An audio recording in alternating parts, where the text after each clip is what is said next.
Come here so that we can unveil the change from a CBO to an NGO. So, will you look?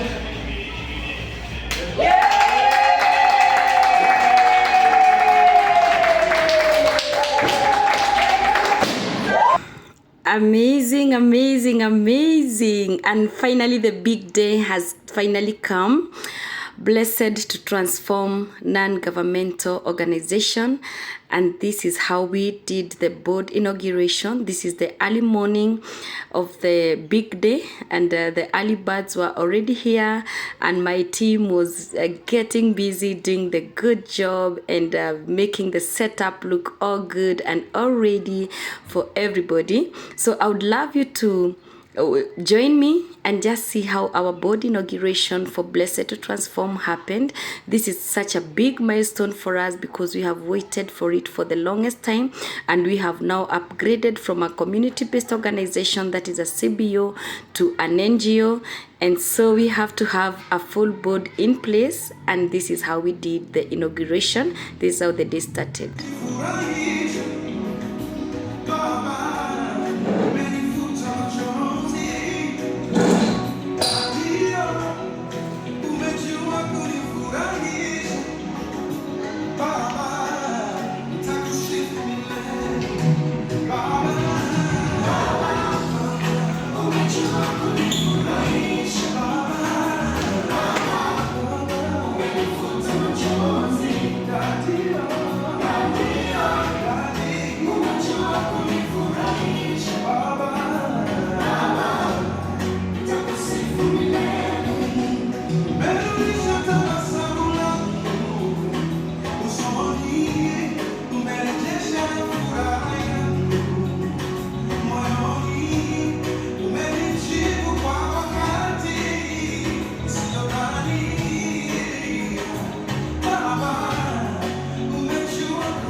Yeah, that's a song I really love. I love that song because it just says, God, you have made my heart happy. God, you have answered my prayers. And this is what God has done for me. Seeing Blessed to Transform come to this level. And the team is getting ready and catching up. You can see people are just catching up, waiting for the program to start. And the photogenic ones are there. That's our beautiful HR. The photogenic ones were ready to have the moment of the day, just take some photos and feel all good. And it was so lovely having everybody on board and feeling good about the day. Everybody was just excited and ready to embrace the day. And it was one photo after the other. And I would really love to see these photos again and again. And that is me, myself. Also, I didn't want to miss the moment. I wanted to have the precious moments captured. Photos can speak 1,000 words. That's what they say. So I wanted to also join in the photogenic team and make some memories and have some beautiful photos of me. And that was just making the day flow so well. So we took advantage of all this, at least before the big day started. Yeah, and we can see guys are still catching up. We are still waiting for a few people to step in and get settled, and then we can get started. And so people got just some ample time to just exchange pleasantries, just catch up, just say hi, just compare notes, feel good about the day. And I think this was a good icebreaker because you can see everybody is happy and already in the mood of the day. And there we received our keynote speaker, Mr. Magu. This gentleman drove all the way from Nyeri to come and do the talk for us for the day, and he did justice. He did justice to the day. The talk was great. It was good. He is such a great man. You need to sit down and listen to him. He is full of wisdom. And it's like everybody now started getting well settled at the site of the keynote speaker. Now everybody felt it's like now the day is starting and we are here and serious business is about to happen. And that's Mr. Magu, once again, a great gentleman, a great keynote speaker that really added a lot of value to our day. And guys got ready to start, but we first decided to start with doing some small indoor activities, and it was awesome. It was great. And then once tea is here, we serve. When you sit down taking our tea, proceed from there. Sawa sawa. Thank you. Mr. Sawesh, take the floor. Right. Introduction tutafanya baadaye, for now flow. Good morning. Good morning once more. My name is Sawesh and I'm glad to be here. This is to be outstanding enough to be sharing tonight. 2.5. Alright, okay, 1 more time, 3. Okay, not one clap for ourselves, one for your feet, alright? So we ready, stand up. Right, straight, stretch. 1, 3. You're almost.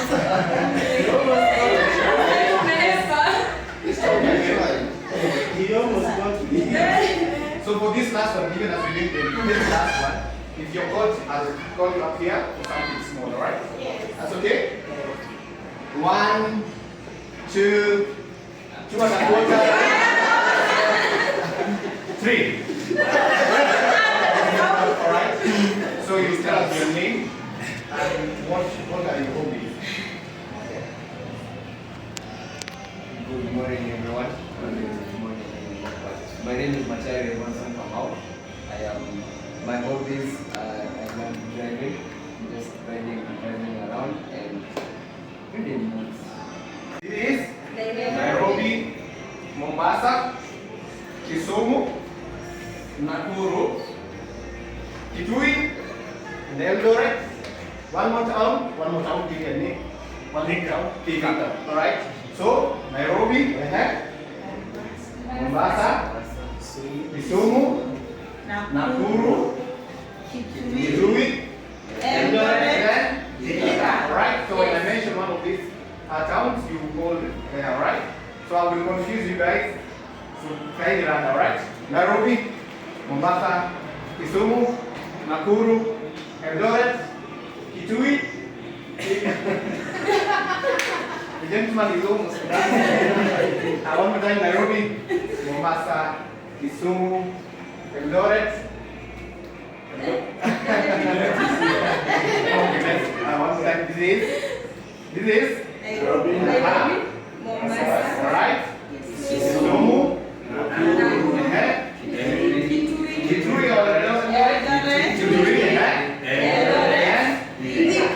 Nairobi, Mombasa, Kisumu, Eldoret.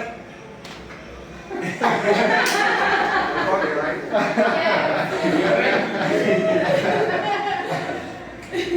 So you tell us your name, your talent. He said he likes driving, so he's supposed to demonstrate. Yes, demonstrate. My name is Mapuri.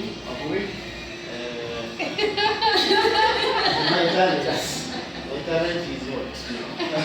Drawing. Drawing. Yes. Okay. So I can draw you. This is you. Okay. Yes. One clap for Magovi. For this next activity, Simon says, when I say Simon says something, you get to do that. Take that. Simon says, clap. You're not supposed to clap until Simon says you're supposed to clap, right? Simon says sit down. Stand. Did Simon say? You get it? Yes. Alright. Simon says stand. Sit.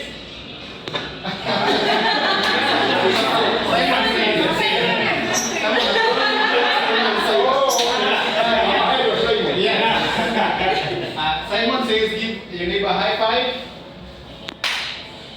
Simon says jump. Simon says wave. Kick.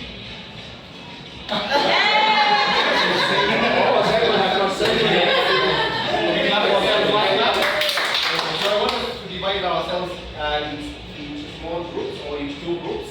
So we'll say 1, 2, 1, 2, 1, 2, 1, 2 for small activity to see how fast we can be in the next activity, alright?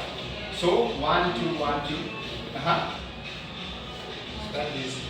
1, 2, 1, 2. 1, 2, 1, 2.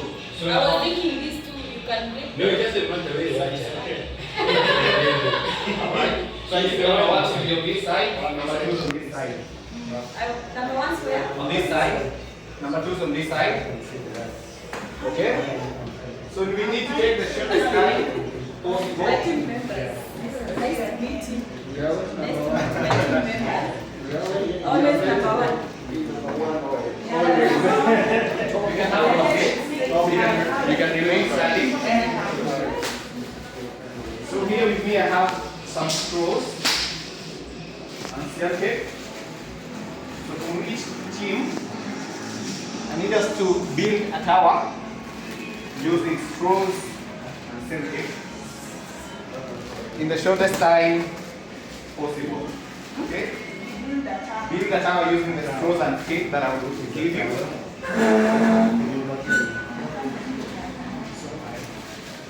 So what I'm looking for once we are done is the smallest tower and the farthest. Be as creative as possible. The tallest and the farthest.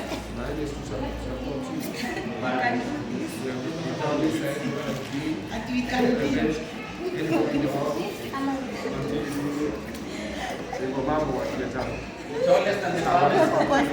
The shortest side. Unajenga nyumbani tosha. Yeah, you know.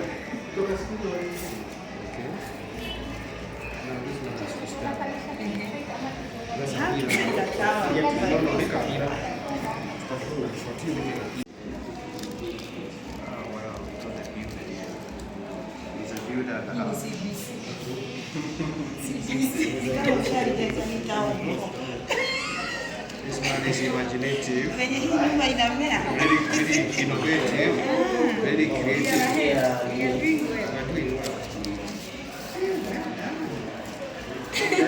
Wow. Umekoroga. Steel wires. You need to steel.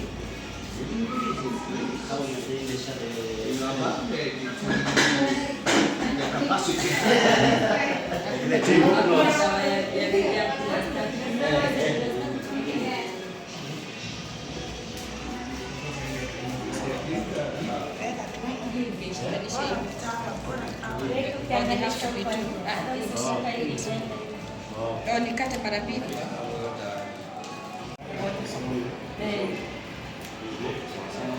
Imetoka. Sisi watu wa kupeana simiti tuko chonjo. Dr. Jerry, Watu wa simiti tuko sawa. Watu wa korona tuko sawa. we are on top of the game.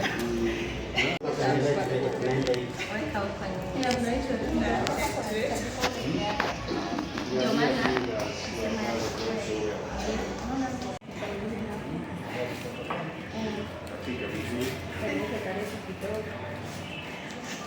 One stage level leads to another stage level.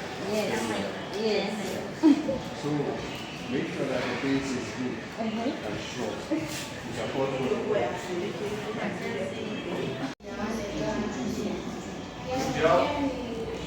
Right.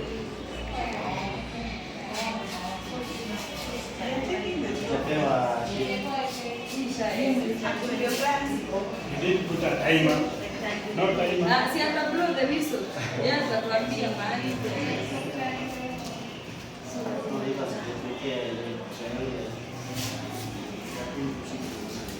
Unaona kwa nini majumba Nimeona town tower unity ile tower of Babel.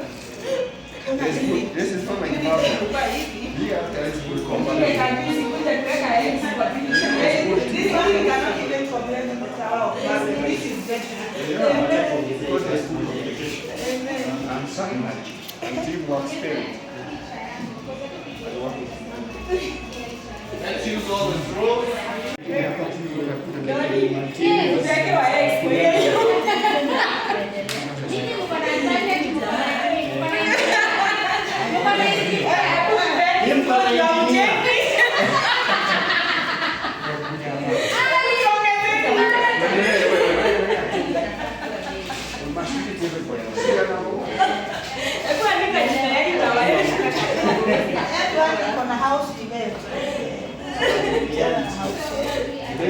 Tower of Excellence. Amen.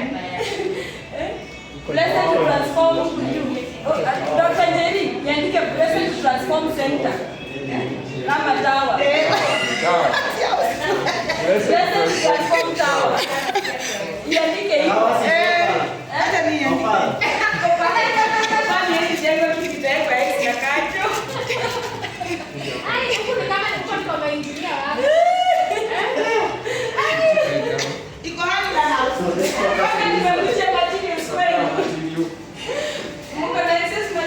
Sasa nimechukua zile material mzuri.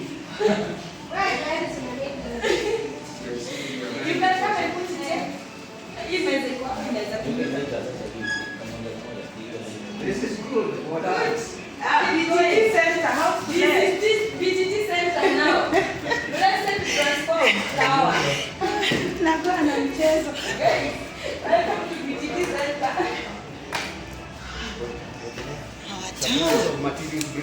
Our architects have done this before. Hii ndio mnawayajua.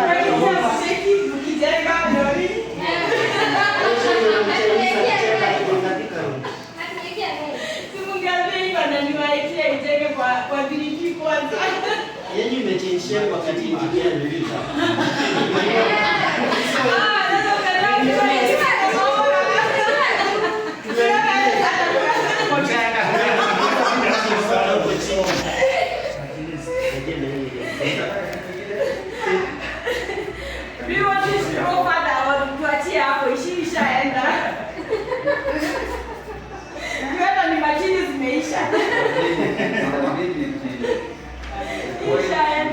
Unajua inaveshwa straight na kukaliwa hapo juu.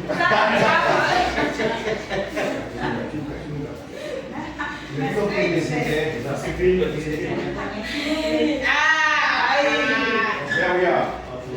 Piga picha BTT center. Iko na 1, 2, 3, 4, 5. BTT tower. BTT tower.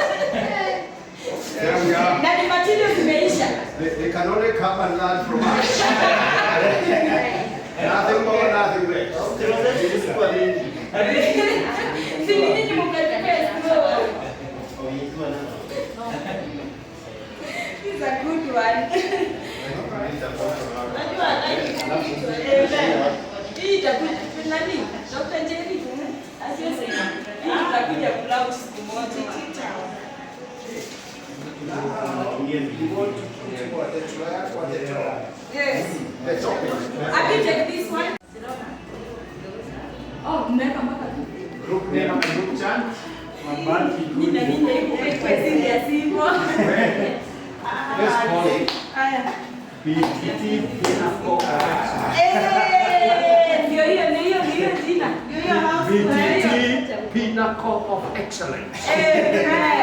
Now put that way. Pinnacle of Excellence. Because iko hadi Not just the pinnacle. Dori. Pinnacle of Excellence. Mbona umeanza kufanya ikuwe nini? Na difference kupika. Guys, this is good.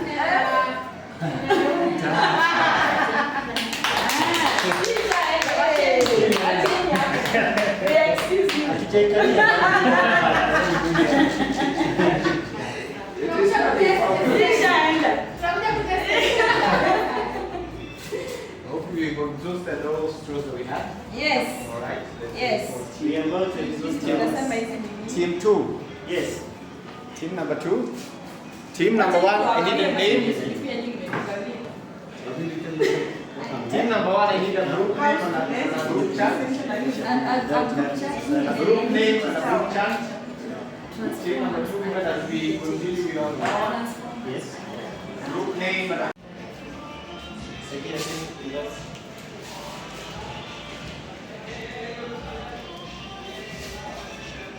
You guys are umekosa kazi.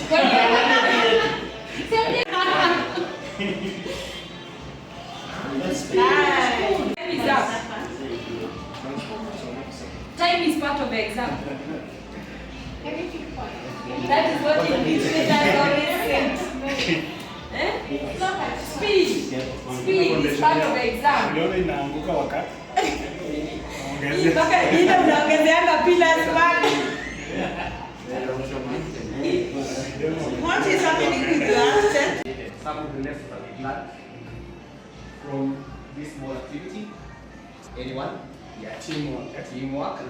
One clap. Don't. But you made a lot of things and did some. Concentrate on your tower. Hata kujenga wiki tower. Synergy. Good foundation is key. Okay, one last one. Good division of labor. Good division of labor. Good clap.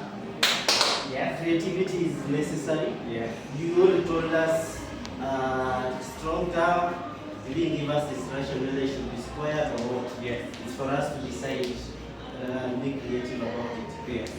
So just like you have all said, for blessed to transform to be this soul or to get to go on for years and years, just like you mentioned, we need to have teamwork, synergy, communication, unity, focusing, creativity, strategy and planning, positive attitude, do not look at your competitors, innovative, Outsourcing is key. Outsourcing is key because it is until we gave them her that it started to teach. That's it. Outsourcing. When you feel you are not capable of outsourcing.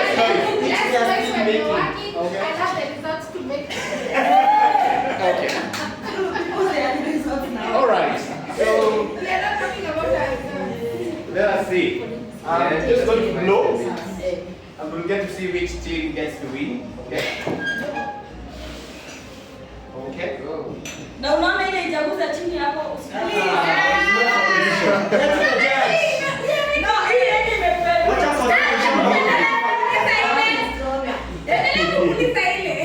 In terms of stability. Excuse me, sir. Yes. One more time. Was one time. So stability for both teams stand. Hii inafurahi, foundation ni inafurahi. Unaona ijaguza chini. The instructions were the tallest and the farthest, okay? Yeah. So those are what I'm basing my results on. So one goal are stable. Yes. Now the tallest one, which team gets, we can all agree, which Yes. team has the tallest? It's team. Excellence. Yeah. One hand goes down.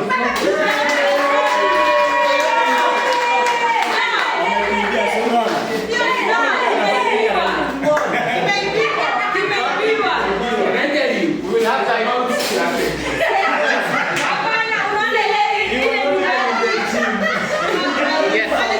Sielewi huyu jamaa anapiga makofi kwa nini?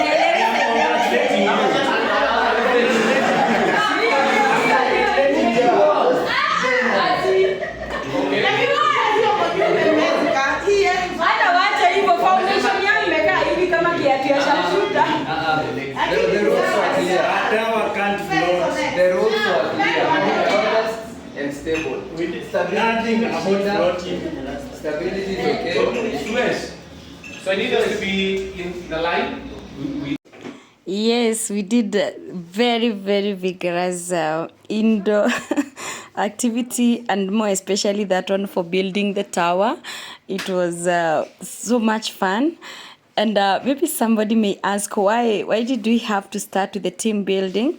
It was very, very intentional to do some of these activities together, to help ice break, to also help the team gel together, come together, and just break that formality of feeling like things are too serious. We wanted people to relax a bit, people to loosen up a bit. And you can see from these photos, everybody gave it their all. This indoor team building activity was meant to be an outdoor team building activity. But due to how time was and how we were pressed of time and we were feeling our program was really getting out of time, we decided let's do a small indoor activity to just make up for the outdoor that we would have had earlier, and it came out so well. I want to say a big thank you to our facilitator for the day, because he quickly adjusted to indoor activities and made our day very beautiful, and it was very, very important. All these board members are passionate about Blessed to Transform as an organization, are passionate about giving back to the community. They have the interest of the child in the slum at heart, but most of them are not so known to each other. I happen to be the common denominator to all of them. They are all my good friends. So that activity of just doing something together was very key and very important, so that we could all now come to the same level, just plug in, gel, and have ice breaking, and just become one big team as we start off the day. And so now after this activity, everybody is ready to start off the day, and you can see everybody participated. This is our patron. The one you saw earlier was our keynote speaker, and everybody plugged in and gave their best. The lady you are seeing there in a beautiful Ankara was our invited guest, and she gave her best and did her best to make the day beautiful and successful. And you can see the smiles from my colleagues and my team members. It can tell you it was a beautiful day. One of the group's tower was even labeled. It even had a name. Creativity at its best. As much as it was just fun, we were learning a lot. We were even, one of us, Dr. Njeri, really opened our eyes that life is spiritual. Let us get to possess this tower in the spirit and just declare and decree that one day we shall own a Blessed to Transform tower. And for sure, because life is spiritual, I know that that will come to be one day. So that is our keynote speaker, Mr. Magu, checking the tower that we built and admiring it and feeling like the team has done a good job, together with our patron, Mr. Mwaora. They are part of the team, and they came and joined the team, came to our levels and gave it their best, and we feel so good about everything. This is the first time we are having a very active board, and because now we have changed our status from a community-based organization to an NGO, and this is our inauguration day. Blessed to Transform as an organization has been operational in the slum since the year 2016. So you can imagine this year 2025, we are 9 years old. Next year we shall be 10 years old, a decade old. We shall be celebrating our 10th anniversary, 10 years of giving back to the community, 10 years of touching lives, 10 years of transforming lives, and we have got a lot of many success stories of what we have done in the slum. And now it was time for people to serve breakfast, so that now we can kick off the official part of the program. Enjoy with us. So you can come and serve tea, so that you sit down and you have what. Excuse me.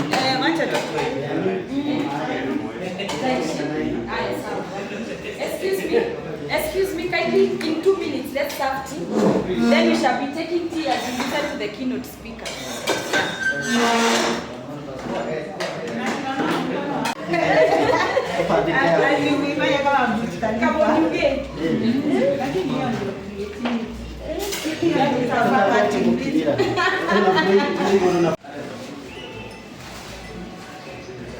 Umekuja to save the tea. Maka unaweka kamunyuke. Kili mtu wangu wala.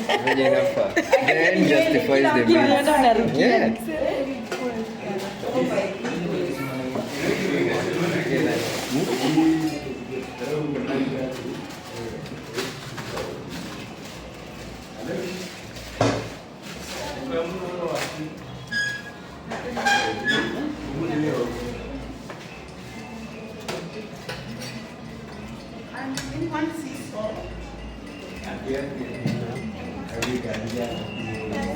No.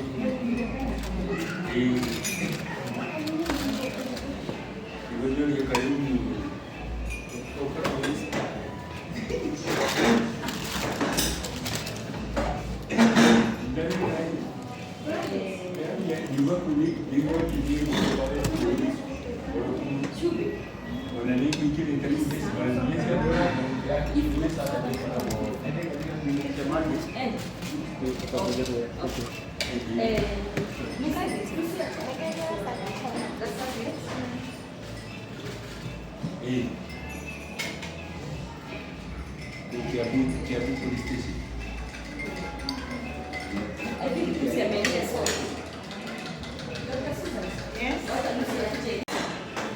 we invite our speaker, I think it's only fair for us to get to know one another. So quickly you say your name and what you do, and then thereafter we'll invite our speaker.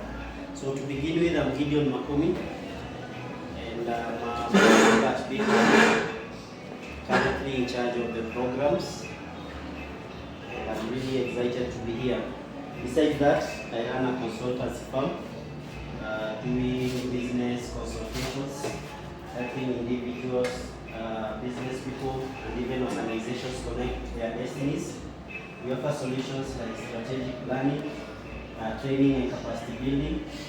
And we're so happy here to join in this innovation and become part of BGT.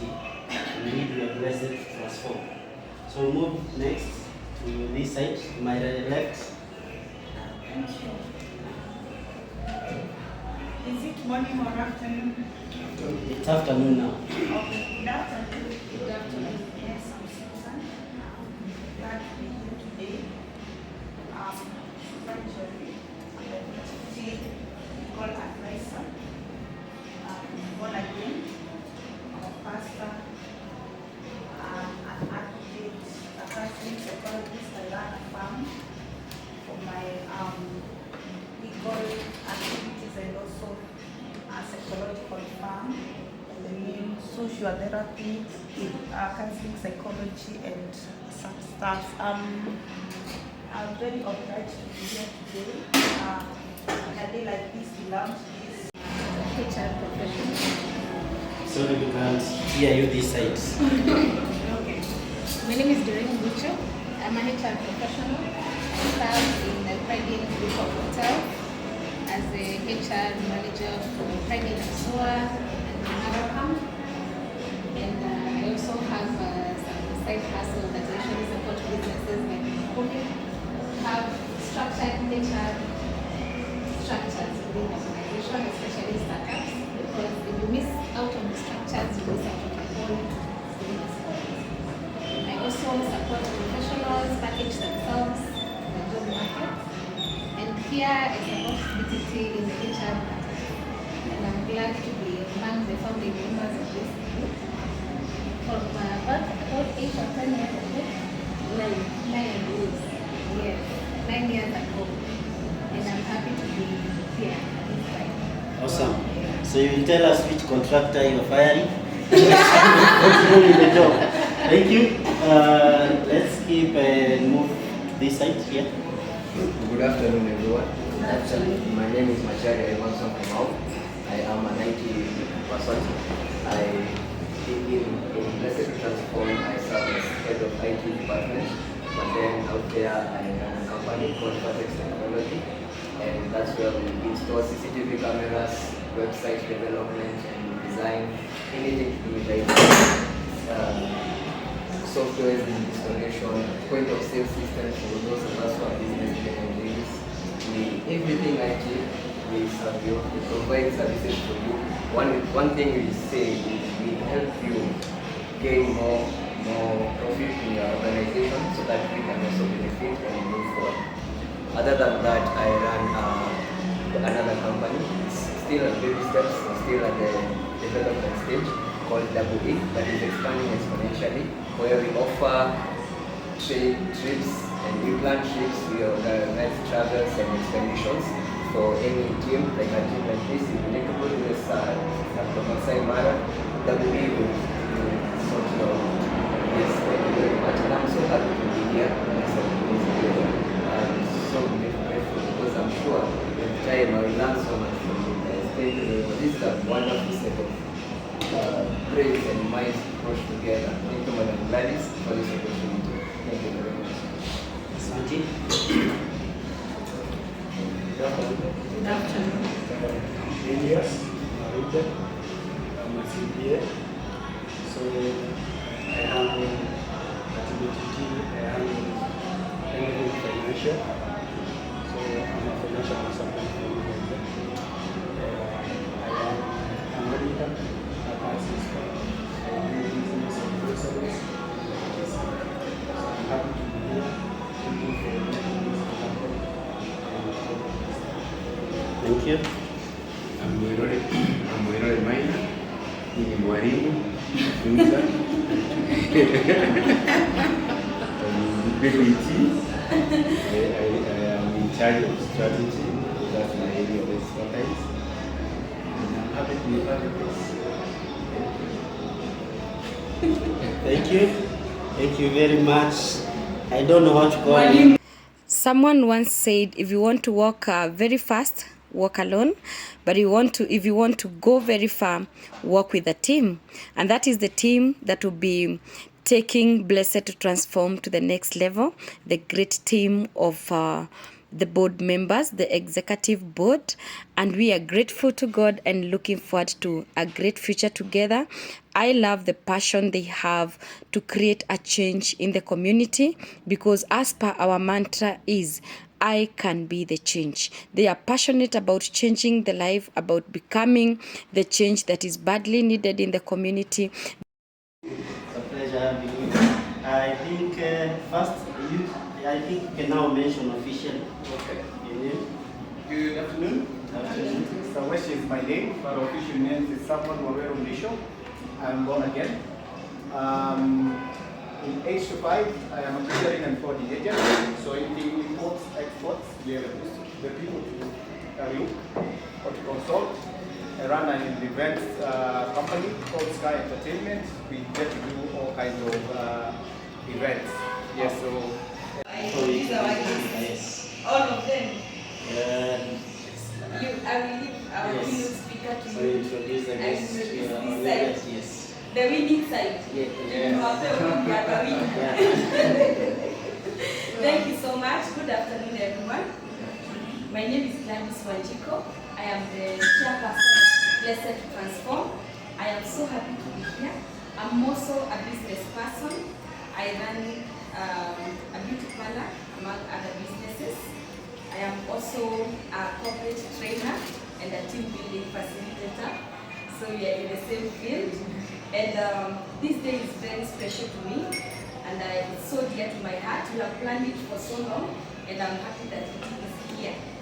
Now I feel, that feeling of now we are becoming, it's like I have not yet internalized that now we are an NGO, from a CBO to an NGO, but seeing this happen is bringing that feeling home. So I'm so happy to be with all of you here. Right here, I have a great man. He's called Mr. Maura, and I'll be giving him a chance so that you can hear his voice. And he will also introduce our guest to us. Mr. Maura is our patron. Like in this organization, being an NGO, it will be so hard to move it without somebody who can point the way forward to us or offer leadership. And Mr. Maura is very passionate about giving back to the community, more especially the kids. And I love his concept because he says he's so detailed about the sustainability. He always asks, after you feed them, so what next? So that's the kind of wealth he shall be bringing into our team, and a lot of guidance and showing us the way forward. Where we are seated and where we are having the venue today, I know he would not say it because Kinyosi Hajinyoi. This is one of the hotels of the Exaggerate group of hotels. It's called the Okul Restaurant.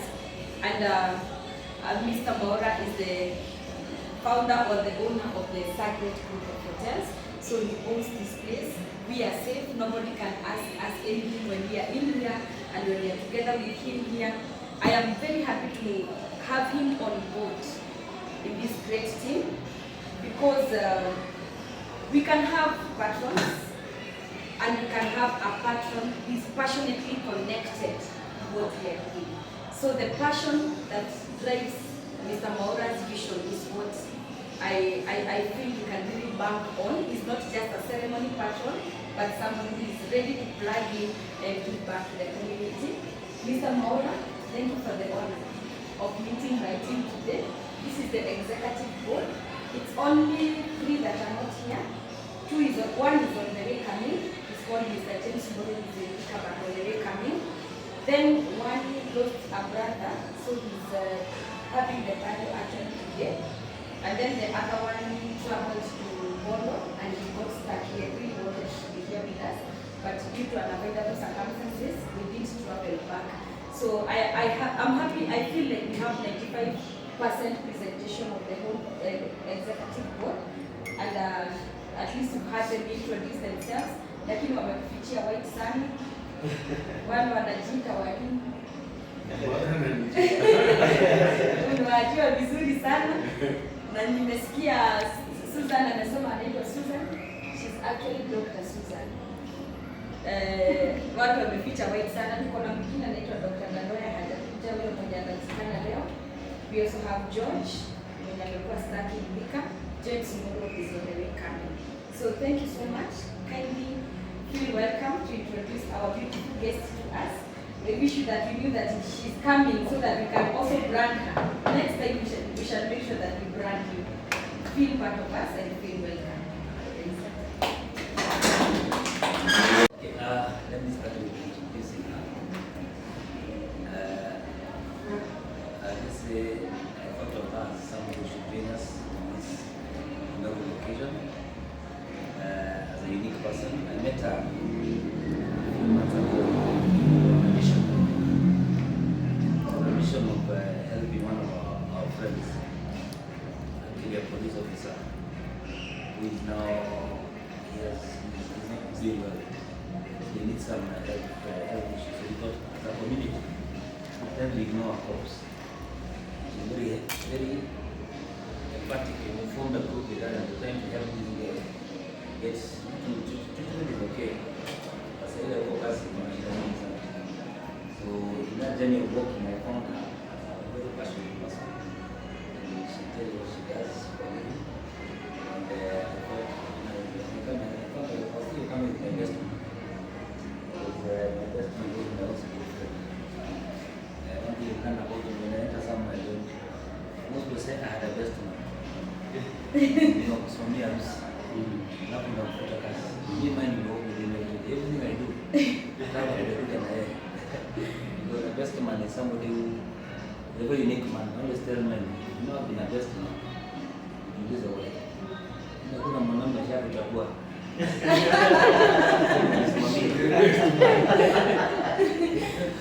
It's very important to ask yourself, how come people do not? This is chakua nimesimamia kwa hiyo kujasimamia. So I really like my husband and he's my good friend, and as we know each other, I said part of us, I think, of being a group like this, not to be able to keep, but also to help each other. We gain from each other's skills, talents, interests, networks, everything we gain from each other. So let's have more, we know each other, we want to go along. So I'm very passionate about being able to meet and what we do together and how we can assist one another. So I'm happy that coming here, I'm able to host you. We'll see some mistakes here and some good things here. We will help shape this place. Your ideas, when you go to many places, utanipigia picha niambia Mungu hapa, tengeneza hii. Finally you come up with the outcome. Like this is our Yeah, but of course you can see our design much as you can criticize. Anybody walking the room, a stranger, they will move into that one. I was the idea. I was even asked an advert to that.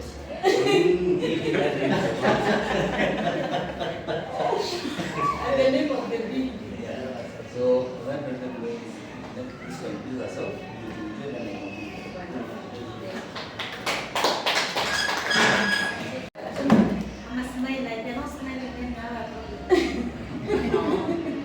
So my name is Arispa. My name is Arispa. I'm a manager for the Breastfeeding.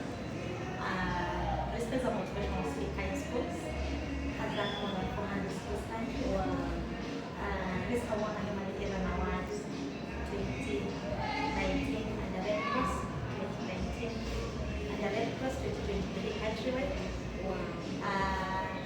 This one is also an MC. This one is national humanitarian. This one like interacting with each other. That's what I do. For a living, in team buildings, that's what I do. But she's always a teacher, chemistry, physics. But she's resigned because she has a call. One day a man with a church said, we earn a living by what we get, but we get a life by what we give. Right? Cheers. Blessing Sister Maura is also a chair with what we do here in the community. So we feel like hatukuwahi hata interact ile na single day. But he has a goal in community work, like I do.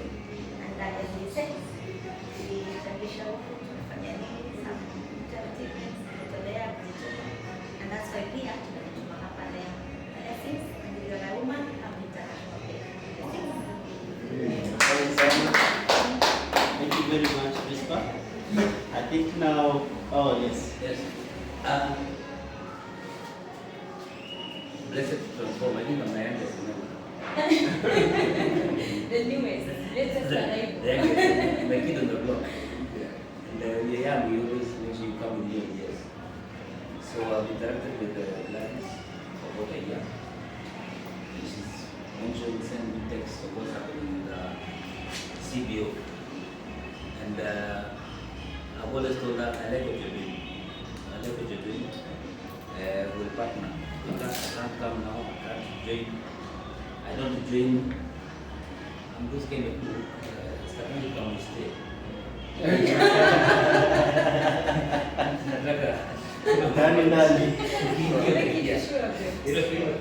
don't just come and show up and take up people. You want a station up, but once you do this, you're in. And you come with everything you have, your family, your resources, your ideas, your networks, whatever you have, bring it on board. So that you walk the journey. So I've been talking to her about it for a while, we interact. And I think when she saw it fit that in this position she can give me, she's not like that ready. And thank her for seeing, because you can't see yourself. At our age, you don't get many certificates. So this is another certificate which I can do mine. I'll show my kids where I was today. So now grandfather of one. So the journey of life is moving. And around someone says I'm a founder member of Sunday. I'm a second generation director. Started when we put up. So a second generation director, I'm hoping to move to third and fourth and beyond. Yesterday we were somewhere in school and we were talking about how schools should do succession planning. Let's plan things beyond us. When we don't think of blessed transform, it would be a forever principle. We need to live beyond this conception. So when we think of structures and everything, let's think of making it really work. Personally, I've given my insights and whatever I can. I'm an extremely busy person. And, I've just been done my HR audit in the company.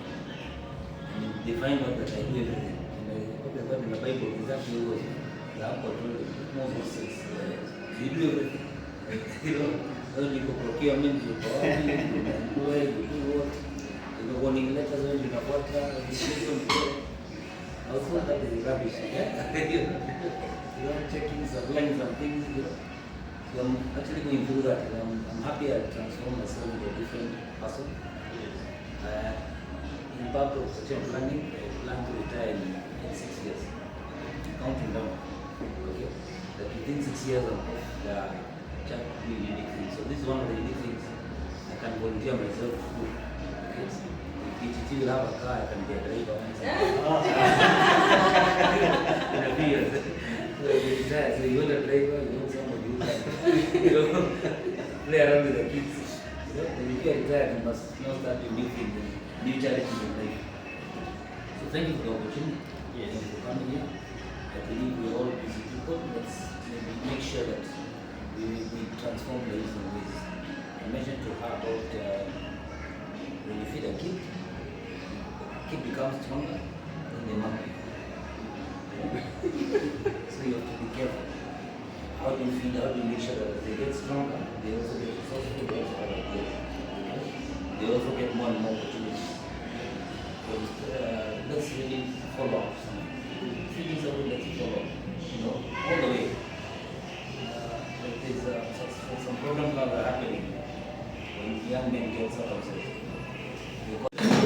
Yeah, and whatever any business that happen today, when people come late in the first day, it's still okay. I think that God's standing is the best. Right. Thank you very much. Thank you very much, Engineer. We'll give you some other time later in the day to have that, continue that wise wisdom you're sharing with us. So right about now, I would like to invite our keynote speaker, and I'll read his profile briefly. So we met, I think, 2-3 years, about 4 years ago. This will be the third time we are meeting in a board setup. So he's Mr. Dunstan Malgungumo. He's a consultant and a motivational speaker in leadership, management, education, family life, and global business networks. As an avid educationist, Dunstan is a graduate of the universities of Nairobi, Ife University in Nigeria, and has School of Business at the University of California, Berkeley, in the US, where he attended the Executive Development Program. He has also attended several training programs internationally at Tokai, Iwate, Sapporo, and Nagasaki universities in Japan, and regionally at the Eastern and Southern Africa Management Institute, ESAMI, in Arusha, Tanzania. Rising from the post of a graduate teacher in 1973 to senior assistant registrar at the University of Nairobi, then deputy director at the Kenya Medical Research Institute, and finally, chairman, Tea Board of Kenya. Mr. Gumo has over 30 years worth of experience.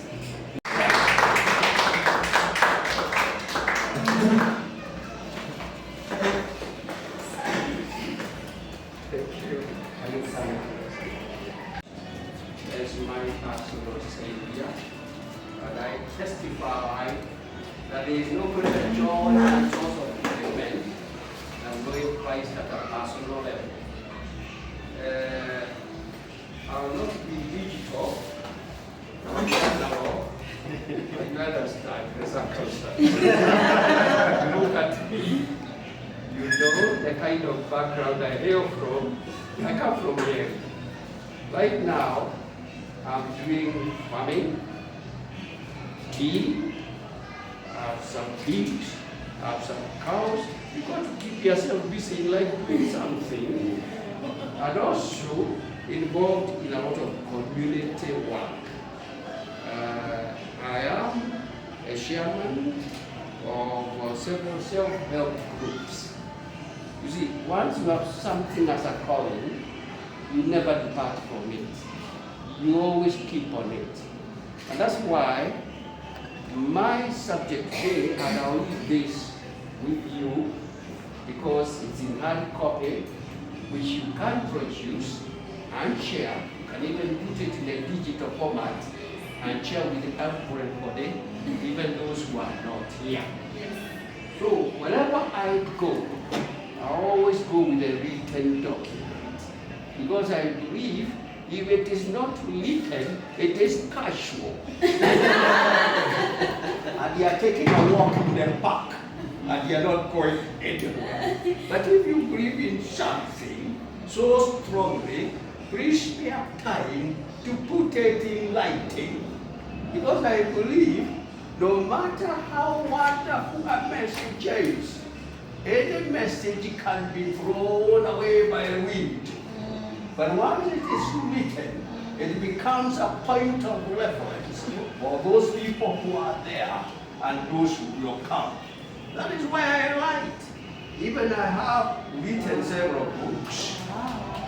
This is my autobiography, Passion to Excel, because I have a passion, fire in the belly, to do whatever you are doing as a divine calling, as if you are born for it, and nothing else.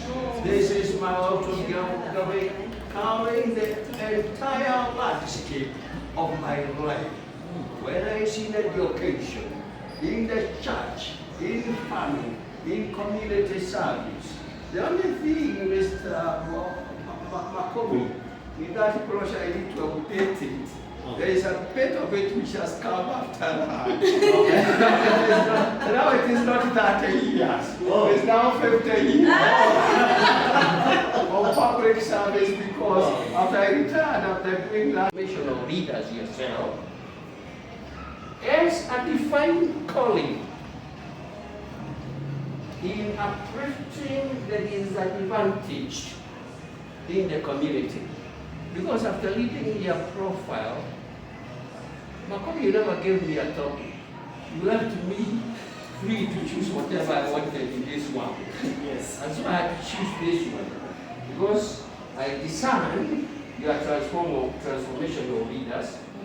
Then you have to treat it as a defined calling. I'll come into it, what is a defined calling. And then, why? To uplift the quality of life of the disadvantaged. Because that's what you're doing. You're not looking after anybody else's interest.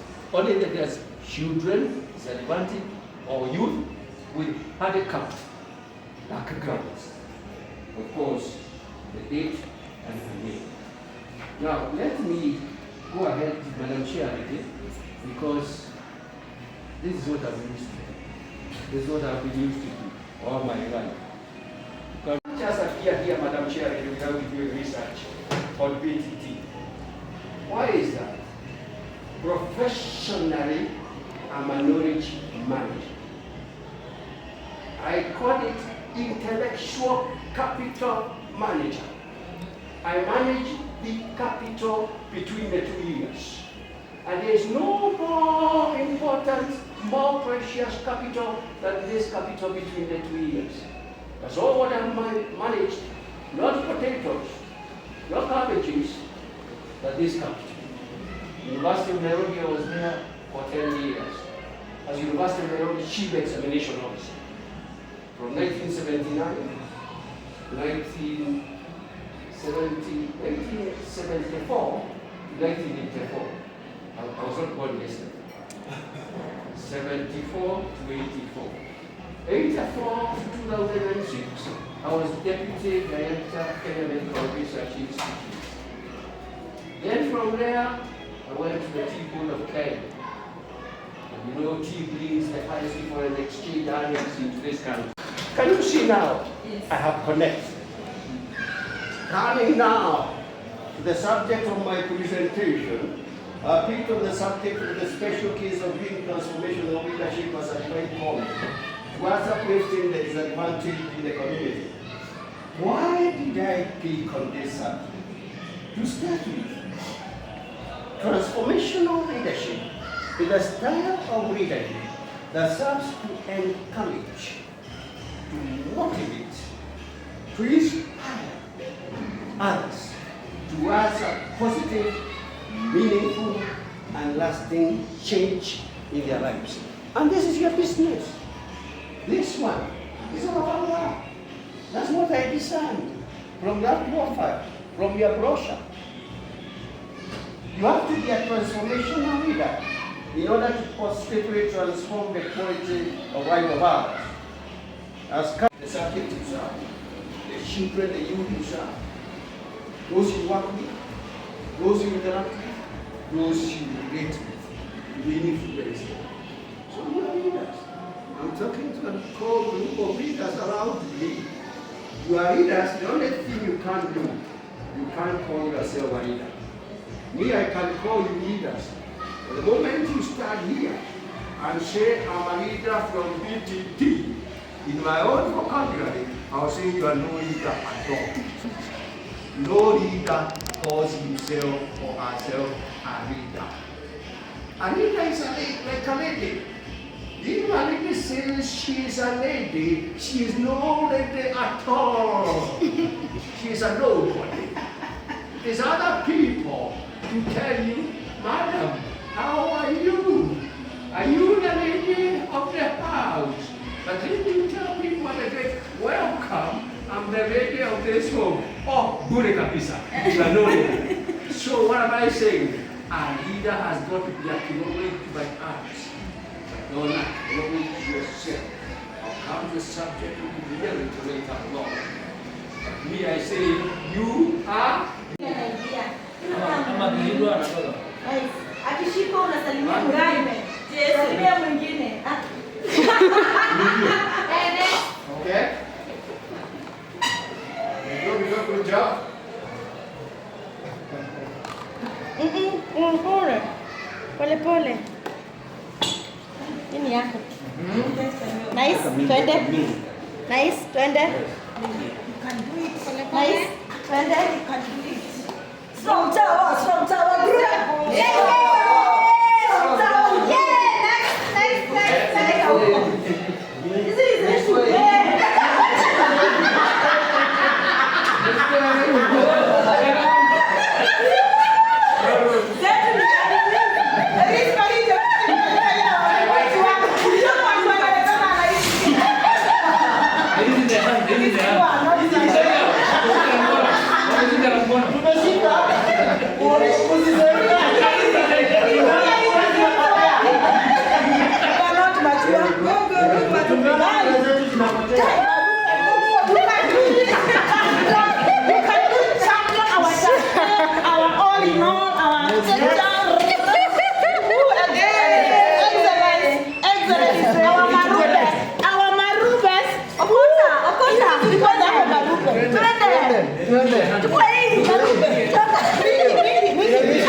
There we go. Beautiful. Achilia. Okay.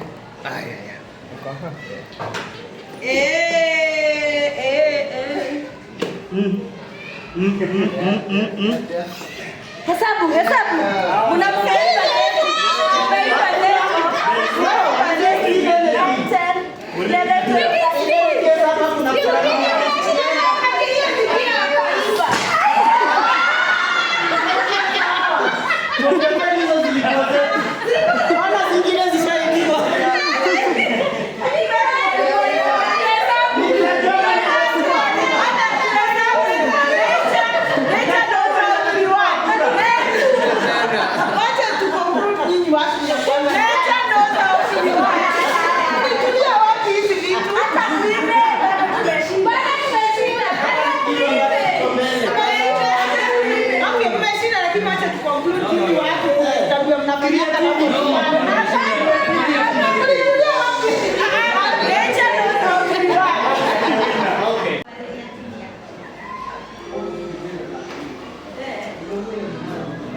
You've been challenged, go there and make transformation.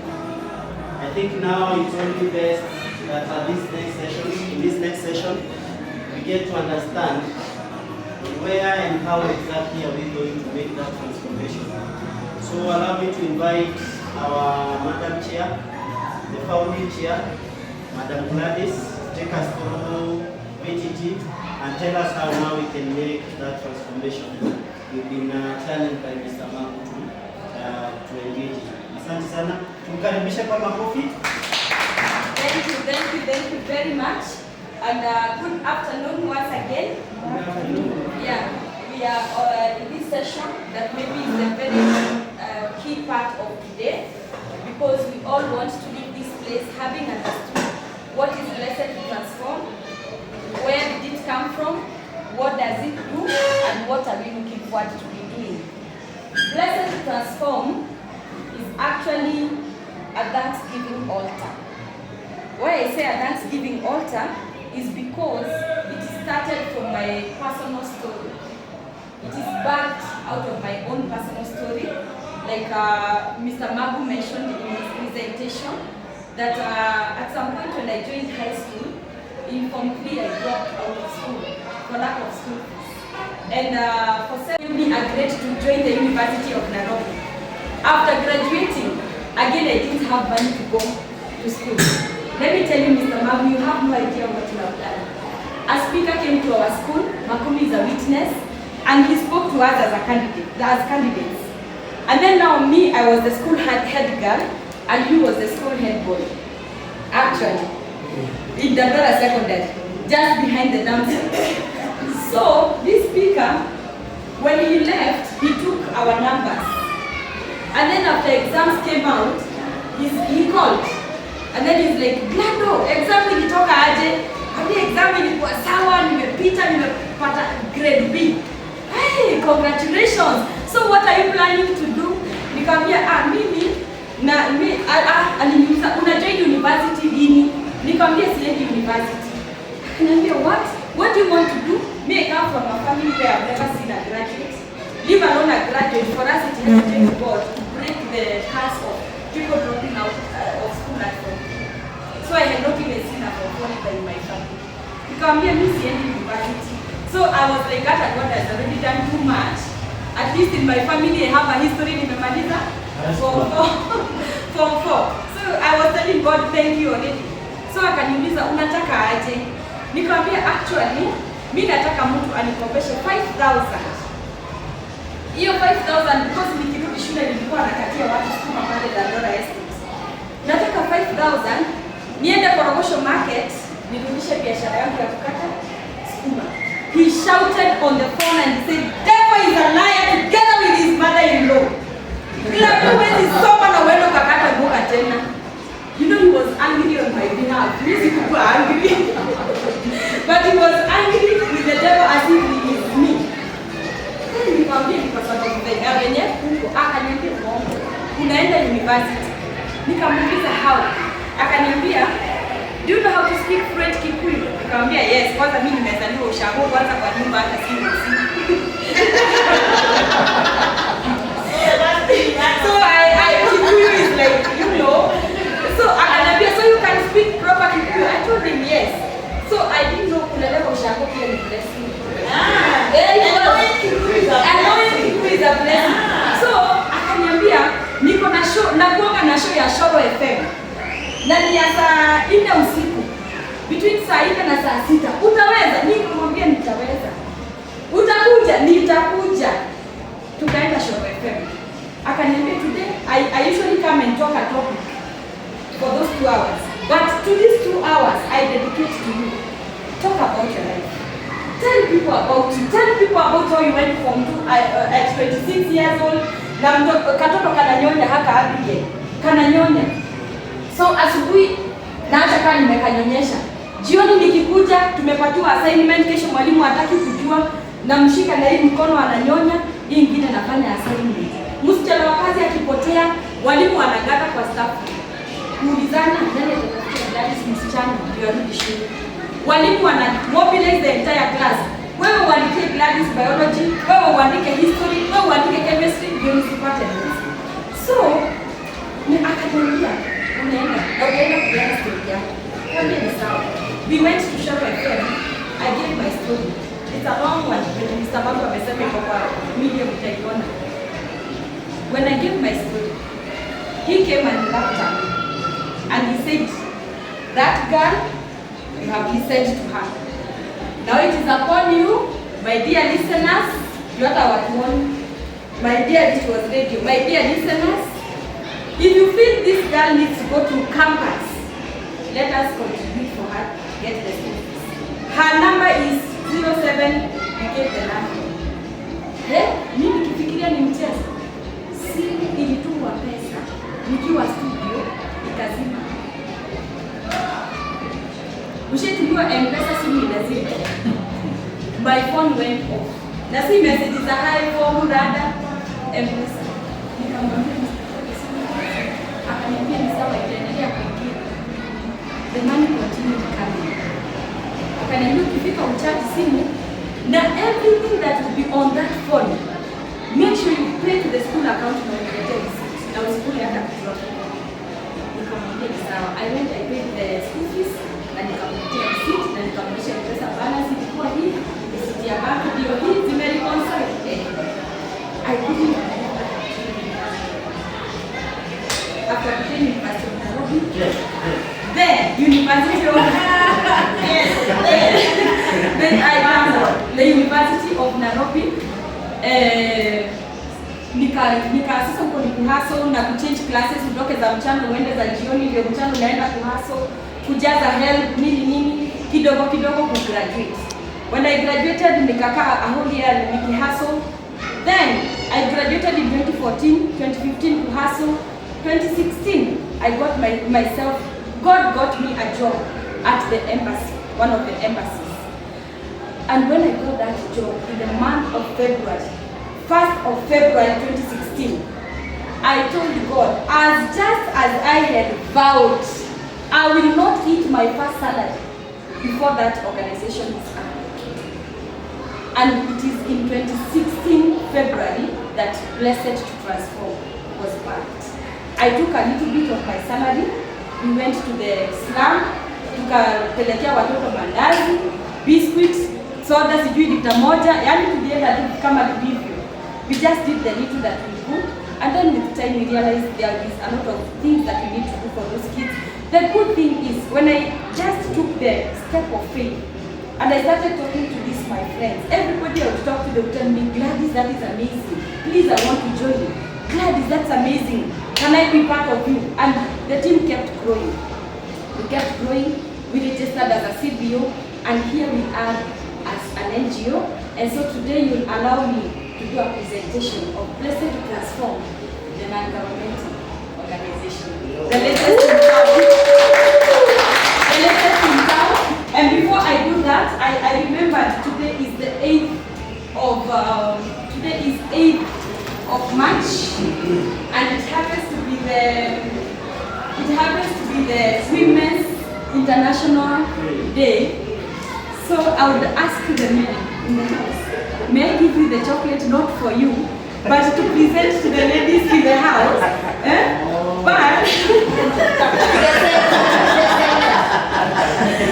But the first chocolate goes to Mrs. Mark.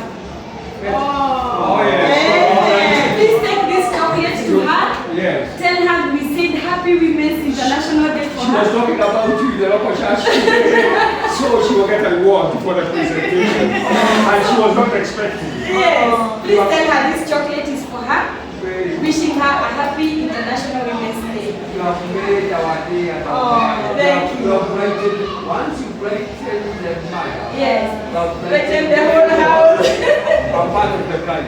God Thank bless you. you. And because now I've become part of that family, You are. I want you to be fully branded By the way, and you wear these t-shirts so that up down you are fully branded. By the way, you are part of the family. Now we are officially Your part of the family. have a cup of milk with us. As a member, the newest member of the family. And the most Amen. Thank you. Thank you, Mr. Magu. God bless you. Let's clap for that family. Thank you so much. The next chocolate goes to Mrs. Mwaola. I know how you are. Mrs. Mwaola is not here. And if you see that lady allowing the husband to do this with us, because if a woman says no, Mr. Mango amesema, if you make the woman in the house happy, the whole house is happy. Yes. So Mr. Maura, I know for sure, it is with the blessings of Mrs. Maura that you are here with us. This chocolate goes to her. It is something small. Please tell her we say Happy International Women's Day to her. Thank you so much. And now to the men in the house. Come and take chocolate, but not for yourself. Come and take chocolate, but not for yourself. Make sure you present to Alan in the room. And you tell them Happy International Women's Day.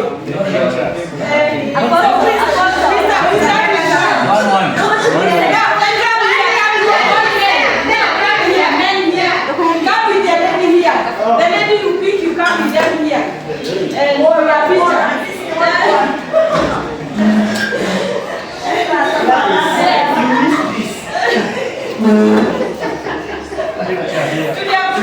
Mr. Mabu, don't leave it. Don't let her day go. So I'm giving you an opportunity to bless the ladies. No, we want to hear. Don't just hear.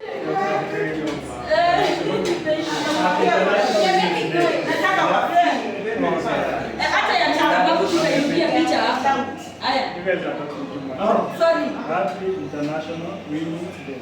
Thank you. You are the best. Thank you. And you make the most important part of our life.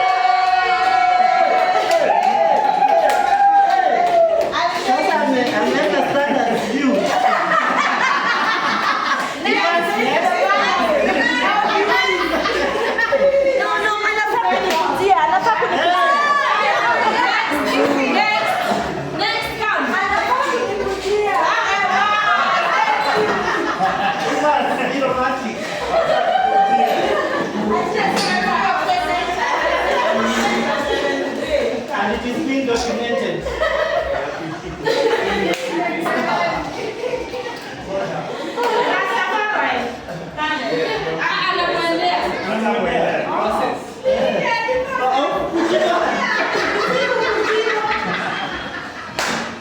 I came for you.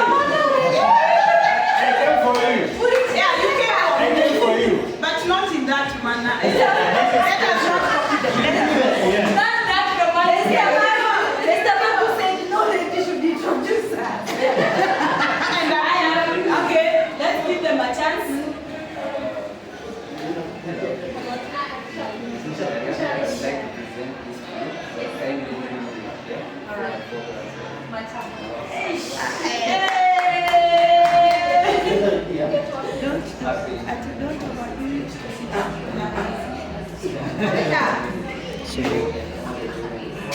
Appreciate your efforts, appreciate your passion for taking motherhood. Motherhood is a passion.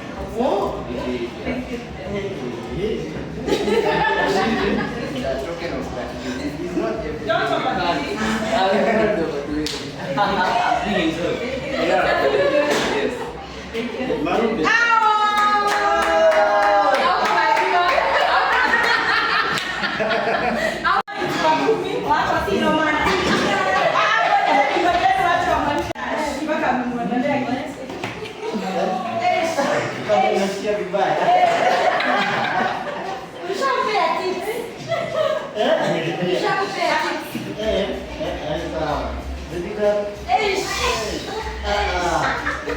Today is Happy International Women's Day. I want you to know that you are the best woman around here today. We appreciate you and your blessed to become the blessings in the woman. Yes. Karibu sana.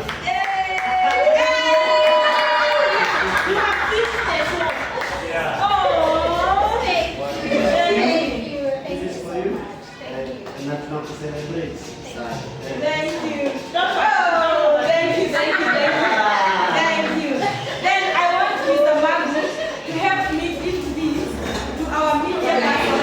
I'm sure because she's amongst ourselves. She's also a woman, and I take this so that we can go to our gate. Abigail, go to the camera for that. She's here. Beautiful young lady here.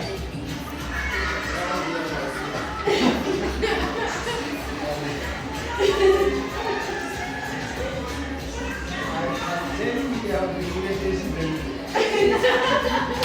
almost ready to have a match.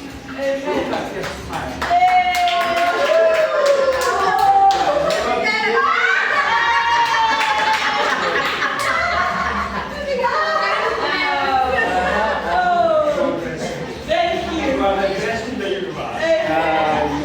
So you can repeat this for the photo.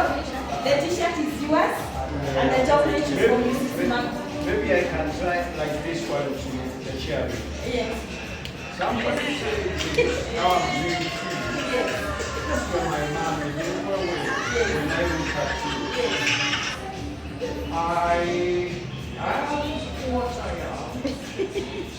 And what I have, what I will ever have and what I will ever be. Yes.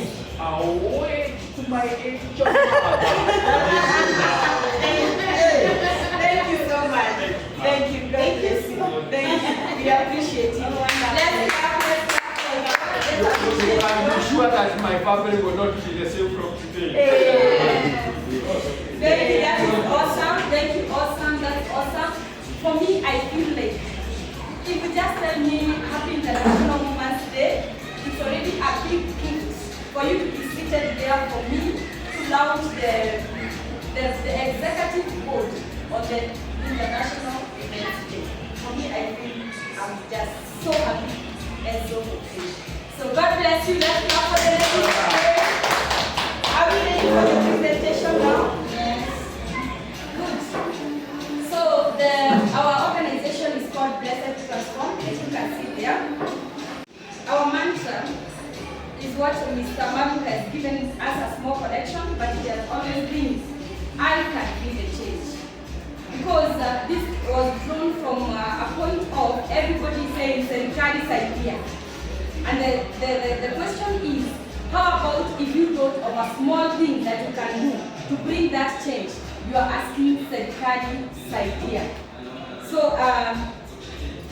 that is our mantra, I can be the change. So always when you find a situation, just think of how you can be part of that solution, because change starts with you as an individual.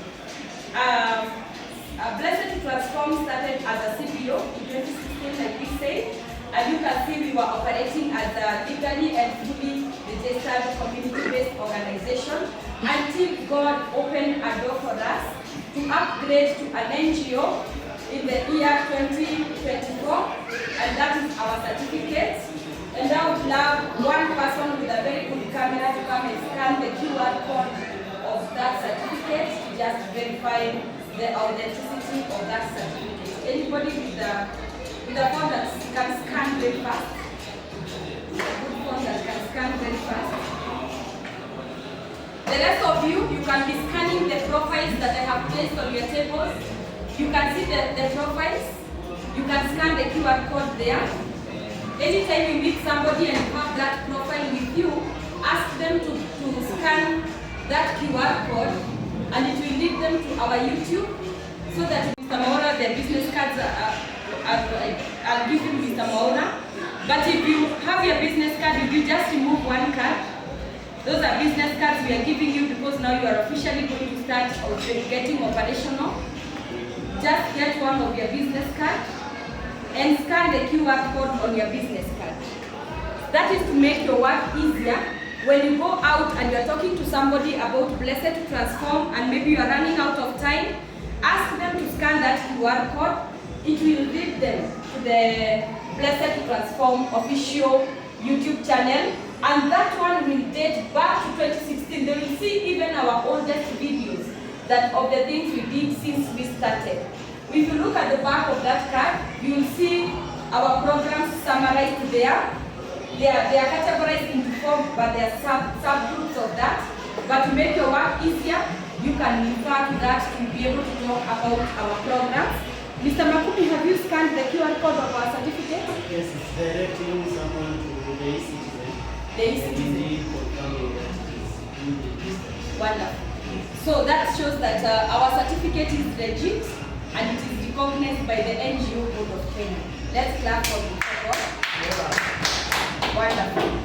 So, Blessed to Transform, our vision is to, and we have been given a connection here, so I will do with the connection that Mr. Magu gave us. Our vision is to keep transforming the lives of the needy children in the slums across all the 47 counties in Kenya and beyond. When we were a CBO, we could only operate within the jurisdiction where we were registered, and that is Korogocho slums. But now that God has favored us and now we have attained the NGO status, we can go anywhere across the country of Kenya and even beyond. We can start a program in Uganda, in America, in Canada, in UK, anywhere. We can go there. So if you have networks in those places, we can liaise, we can collaborate, and as Mr. Magu made a joke that we can go to a presentation in South Africa, I see myself and all of us going to different parts of this world to do Blessed to Transform. So we shall be just between a compliment of that church. Godliness is also our key core value. Honesty and integrity is our another core value. And resilience. Resilience wraps it all. Because it is resilience that can create a change that we desire to see. Now, as Blessed to Transform organization, apparently most people know us by one program, and that is the feeding program, like you can see on that photo. Most people, if you ask them, what does Blessed to Transform do? They feed. That has become one of our vibrant program, and we thank God because it is giving us penetration in very key and important areas and also offices. And we thought of feeding as a way of solving very many underlying factors in the slum. When you feed a child in the slum, let's talk of a small girl. You feed a small girl in the slum, that girl will not go after an old man to be given money for food or to be given food. The minute they go after those old men, that is how they are taken advantage of and they become pregnant. So the minute we are feeding this child, so by the way, most of the time I look at Makumi, I get inspired and I say, if I can duplicate another Makumi, if I can get another boy to come out of the slum and look like Makumi, then I want to do this again and again and again. One day I went for my car wash at near Garden City, the hotel near Garden City. When you're coming from Thika. Na nikaingiza gari vizuri na nafanywa niko nimeenda service. And then just to the service kuna car wash. Mimi nikifanywa gari service, a boy came. Ananiangalia na nikamsengenya tukiwa na mwenye tulikuwa, nikasema huyu kijana ananiangalia ama ni wale vijana mabenten wa siku hizi. And I left it at that. Kijana ananiangalia na finally alikuja akaniambia, excuse me, please, are you there? Nikamwambia hey, no, ulikuwa unatupea food tukiwa Ngonyongo primary. That boy was excited to see me. He's called Peter. Ukienda hapo ulizia Peter. And I found Peter now works in that car wash. He has been entrusted by that car wash. Yani, he looks smart, I looked at Peter and I said, oh my God, I want to meet many more of them back and see what we even wamekuwa smart.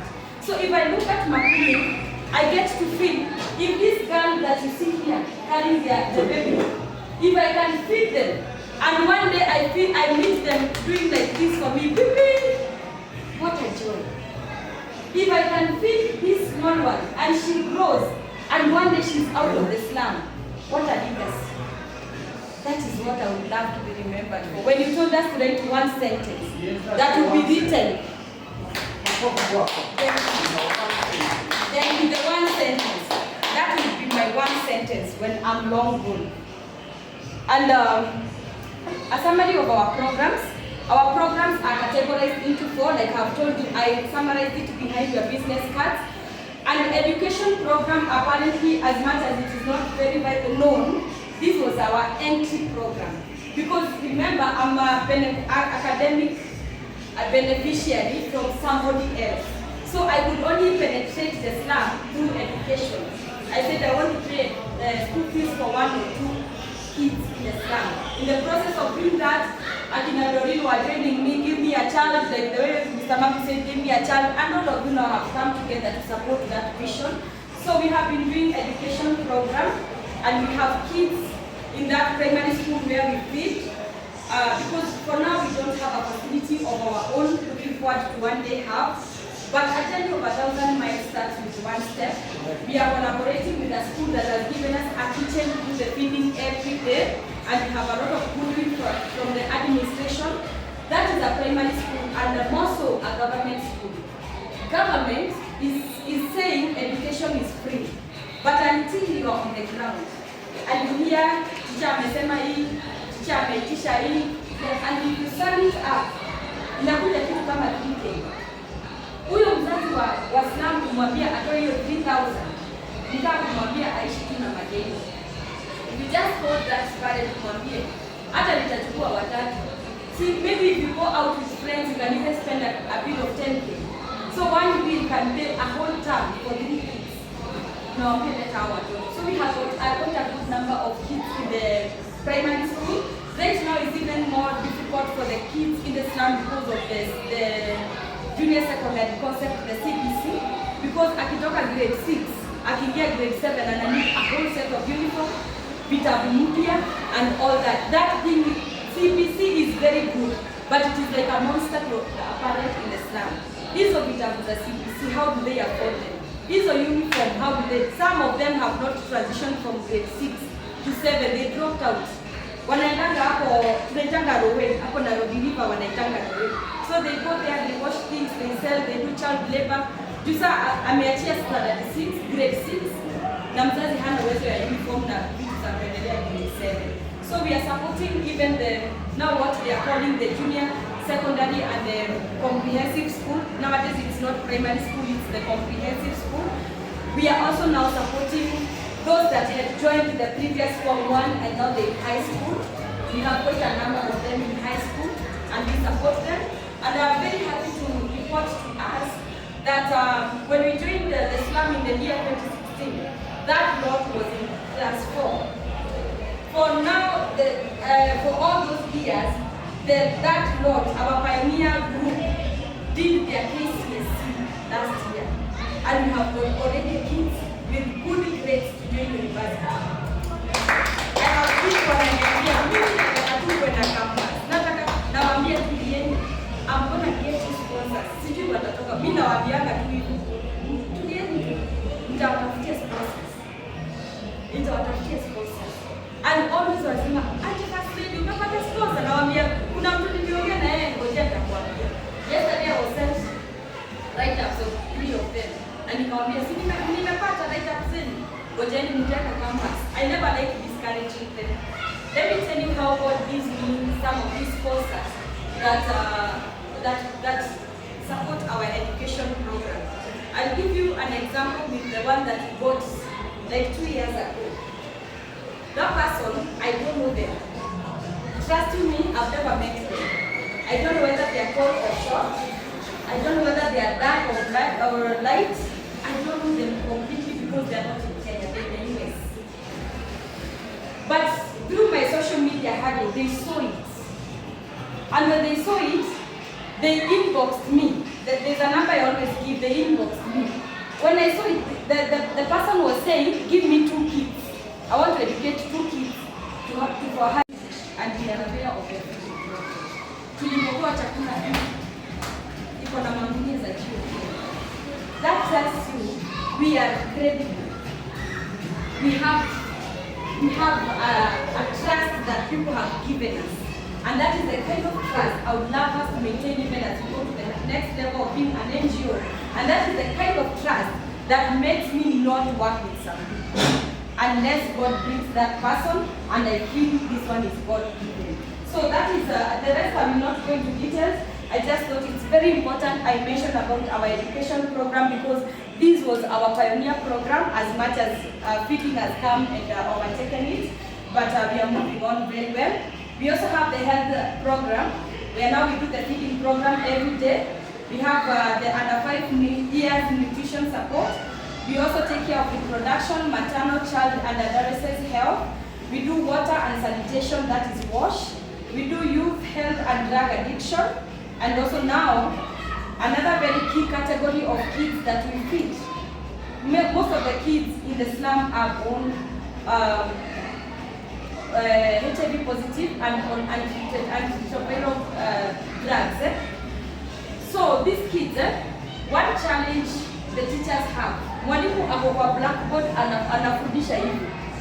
Unasikia watoto huko wamesema teacher amefaint. Akienda kuangalia mtoto amefaint. Amefaint kwa nini? Alikunywa hizo dawa. You know they are daily baby. Alikunywa hizo dawa for days bila kukula. So the corrosion and all that zinamshinda nguvu, ana faint katikati ya class. So those are the faints. Those are the kind of kids that we feed. And if you go to Gonyumu Primary, Gonyumu Comprehensive School today, they will tell you they can't remember the last time they had a piece of a teacher who had a faint. Myself, when I started the feeding program, nilikuwa natembea nikiwa na mkebe kubwa ya glucose. Inaitwa nini glucose? Mchana mkingoje hivi pale, mwingine unakuwa amefaint, unaenda unampea glucose. Mwingine unamkumanishia soda ya Fanta. Ndio mchele ikauke maji. So those are the kids that we feed. And one day, nasema, if you can't die for it, just give it. If I'm to get that skin disease to share love with that child, hiyo itakuonyesha kuna dawa.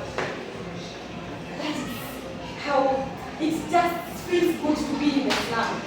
When I go there, I rejuvenate, I refresh, mimi saa ingine nataka uko mpaka saa 3. Saa hii gari yangu ikifika kwa slum, wanasemanga, gari ya chakula, because they know hii gari inatubebeanga chakula.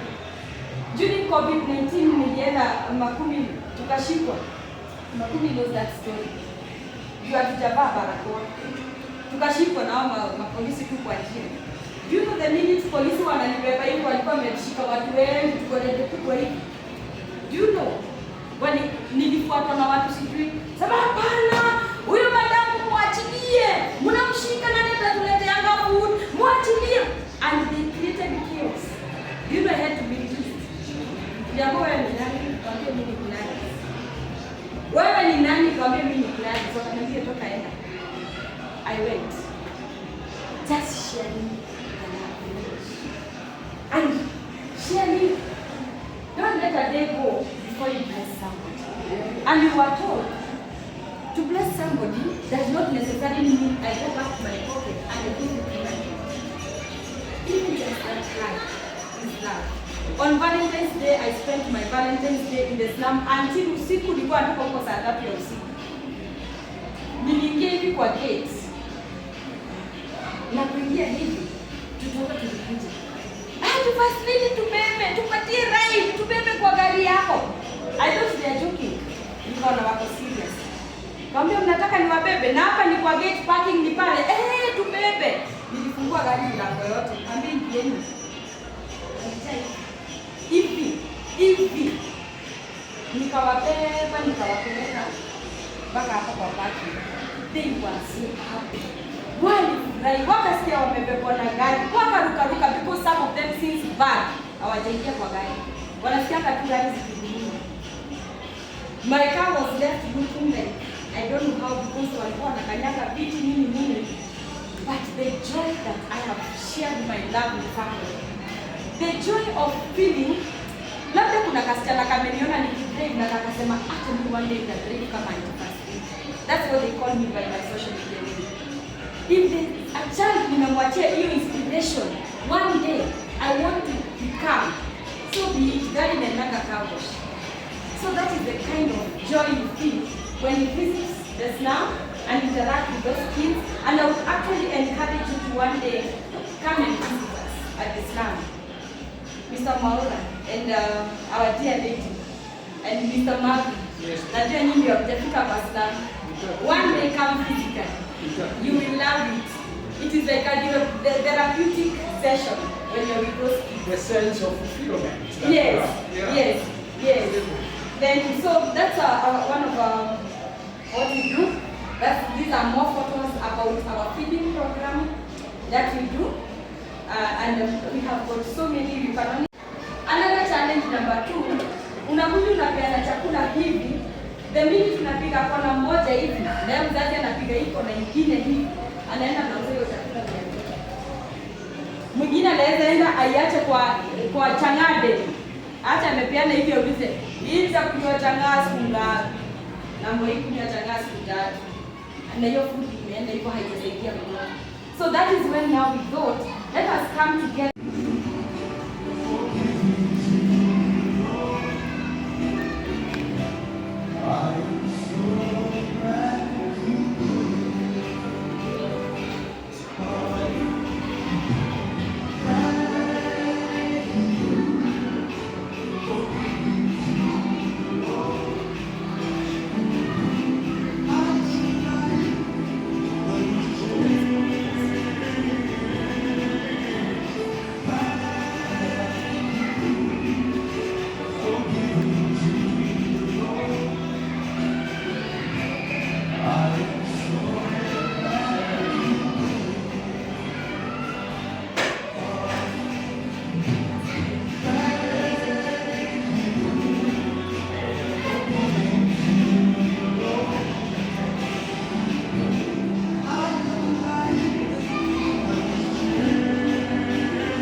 None other than that requisition, because I was feeling like,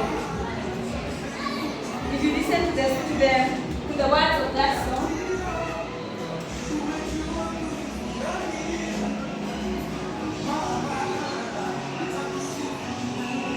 yeah.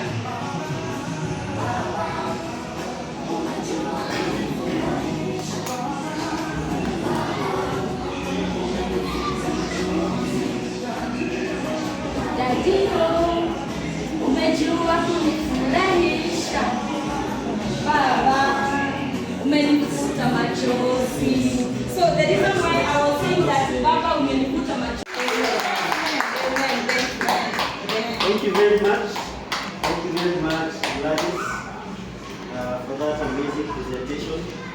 For Gladys, when she's talking about BTT, because of the passion and everything, we have to remember that's what we did now. So Gladys, thank you very much. Thank you very much for this.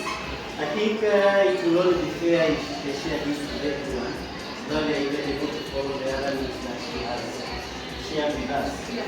So, let us make some deliberations in this program.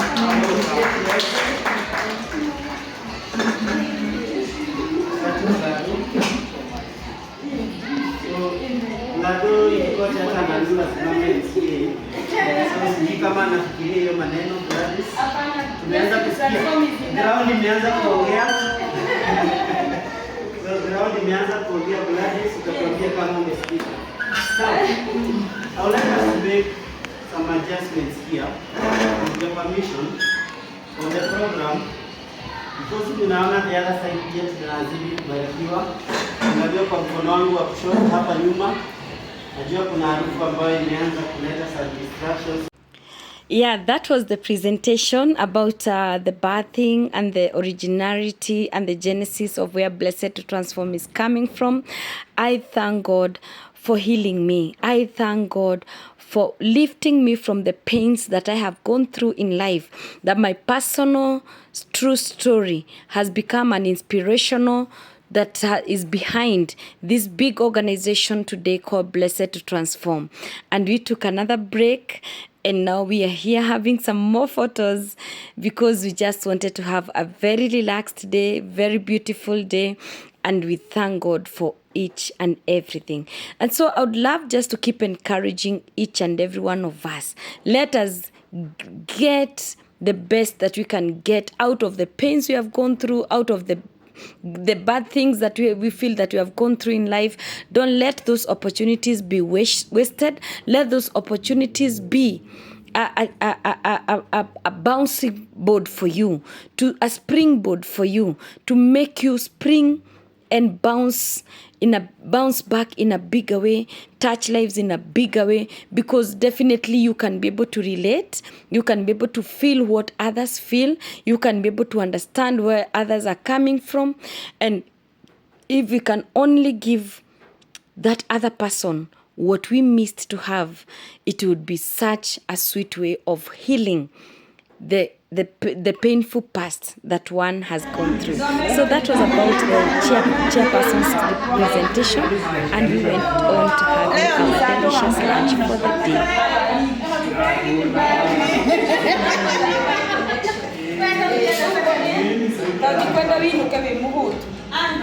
So we can serve a bit quickly so that we can go to the next thing.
I can entrust with the position and the role of a patriot to the board, the executive board.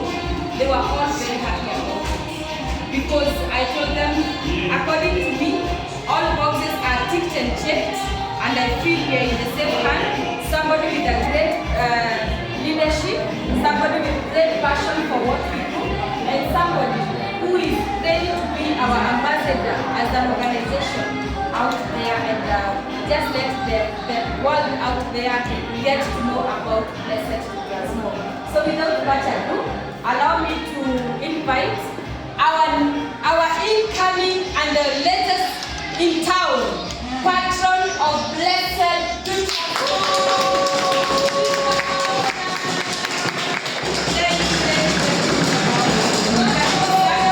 And you can have the mic. God bless.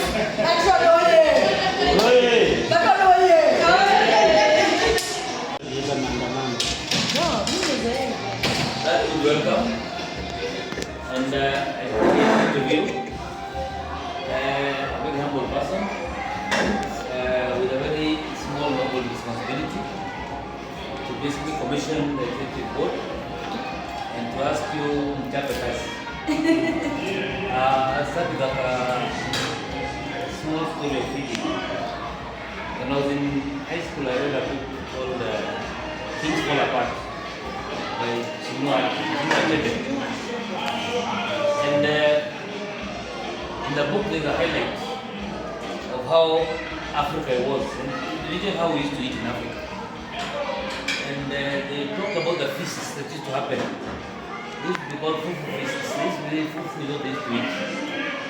And weddings would be tables like this are put across the field, and food would be piled and piled and piled. And people would eat. You just come with your hands and you eat and eat, and then you realize the relatives on the other side.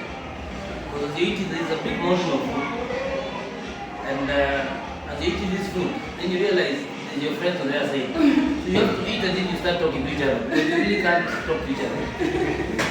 And then that's how the Wazungu and the Kuja kufanya hivyo, because they took our land. Because we were busy just eating. and enjoying ourselves. And life was really plentiful. And that gave me a vision. By the way, in my catering, I think I call myself the best caterer I ever met. Because my food does not run out. That's the signature I have. That no matter how many people come to the wedding or the function, that food will not run out. Because my principle is that if you have 500 guests in a wedding, the food should be enough for all 500 people. Na wote wakitaka kurudia kitu moja moja watapata bata. That's my principle in wedding, in my catering service. So the issue of feeding people is something I've done a lot. At all walks of life, in our family, business, or at home. I'm the official caterer of our family functions. And very few people are able to work from home. Ili vya pasta, unahubiri mahali julikani. Unakuta mtu ameweka Kilifi. So pengine Kisii, wala mtoka alikuwa na nyumba hapo. Kisii ameweka Kilifi, pengine pasta ya Kilifi. Kwa hiyo ni reform ni neighborhood. Mtu anaweza mtu mtoto ndio alikuwa anaiba huko. Ndio? So you reform, you change, but somehow you're not trusted. So me, I'm glad that I'm able to cater in my own family business, in my own family setups. You find my niece or nephew say, Uncle Mo is a caterer. You know, out of the blue, they said, Uncle Mo is with the younger kids. You know, my brother usually said, my older brother, as long as I'm in charge of the food, it is okay. Wow. So yeah, when you do with food, I really understand food and the dynamics of food. You could begin a feeding program, and it's something I'm doing and able to work with. I'm happy to be in this forum of this space. And I would say, I'll start from a word that was shared here earlier, that the vision carrier is one of everything. And I look at God, what God was. When God decided to move the Israelites from Egypt, out of the committee, alipatia Musa peke yake. Kama hii kazi ni hapa, akasema hii ni mstama, hata sina. I don't have PR, I don't know how to talk. Kama bana wewe ndio unapokea kazi, tuko your brothers will translate. Okay? We have to translate here, wewe unaongea. So this guy he started, you see how it's done. Now it was done. You can imagine a guy who is stammering. Anakuja kuambia ati kuna vision mwende kwenda for 40 years. In the wilderness. Na wengine wakati wakaona hapana hata twende mahali, we just going around in circles. And this guy hajui kuongea. You see? Unataka ni tafsiri. But God is hapana, apewe kamati. They say if you think of committees, I always believe committees are ways not to do work. There's not way committees work. In my opinion, they are work through my life. If we work individually, then we bring that notes together. So each and everybody in the board tasks himself or herself with the individual role. So you're running with one particular role. Everyone is running with their role. So it's an individual commitment. Personally, in school, I inspired a lot of my friends when I was a student. I hated group study. I never participated in group study. I had a condition. If you're doing group study, kila mtu anasoma peke yake. If you have 5 questions to answer as a group, kila mtu adili na zote peke yake. So when you meet later, question 1 to me ilipita kabisa, I didn't understand it. Lakini yeye ilikuwa easy. So he'll be able to, I'll know where my weaknesses are on question 1. When you go to question 2, hiyo ndio ilikuwa yangu. I'll be the teacher of question 2. Because individually we are assisting one another. But if you go to a group study, how will we solve? So go to answer question 1, you don't answer it right. Go to question 2, you don't answer it right. But you don't know who's participating in what. Okay? So finally, we go about it right. Later for exam, you have a teacher. But if you are done the work individually, finally when we come as a group to work, okay, we're able to achieve much. So let us, in all our thinking, let us not come to the community to do what's happening. Let's all do our own individual assignments. You don't make a career in the money. When we come, finally go to the corner, the committee of the group helps. If it's fundraising, let's raise money. My family, my friends, my peer group, my peer pressure, I know how to deal with it. Okay? And I'll deal with my group in Norway. or my position in my own. So if we use group dynamics to enhance this experience, we will go very far. So when we come to a group, we're very effective, we need very little time. I've read many books on how to make things work. I've heard of committees that meet without chairs. So you meet without chairs, what happens? You can imagine there are no chairs in this room today. Because what the talk is not, so there are many ways people make things work. Now we have online meetings, we have so many ways of doing things, so let's push it. As I got engaged in this transformation, one of the things I told her, I want minimum engagement. Okay? Because I know to stop what I do. Okay? And we have been up in 6 years. So my availability will be slightly more in 6 years' time. But for now, guidance and direction and giving direction on that. But the time that it's tomorrow morning, you have to go there 5 a.m. Let's do this, let's do this. So the person with the vision has to do that. And that's why the vision. Because you don't have the opportunity. Okay? Na Musa akipata kitu kusikia hai, wacha niwe kama Musa.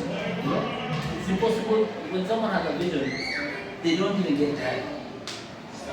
I had a father who was, he never went on leave, he never got tired. He worked extra hours. I mean, he worked 16 hours a day. And I wonder, how do you do this? You cannot do this and not get fatigue and still have a sense of humor. Okay? And I never could have been. If you manage your hobby and your business, most people require a hobby so that they get away from their business. But what if it's the same thing? What if what you're doing is a hobby? Somebody else, their jobs are their job. So they have to go for fun somewhere else. But then some people have married the two. So whatever you're doing is actually your passion. If your passion, you don't get there, you don't want it. Okay? That's what you do. So at times it's good to know that some people will put in a lot of hours. Some of us will not be able to do many hours, but we're all in the same business. We're all going in the same direction. There's some people who are good at playing. Kazi yake ni kupiga magoti. Some people are very good at holding you. Some people have just connections. Some people have just ideas. Some people just say one statement. I remember when I was in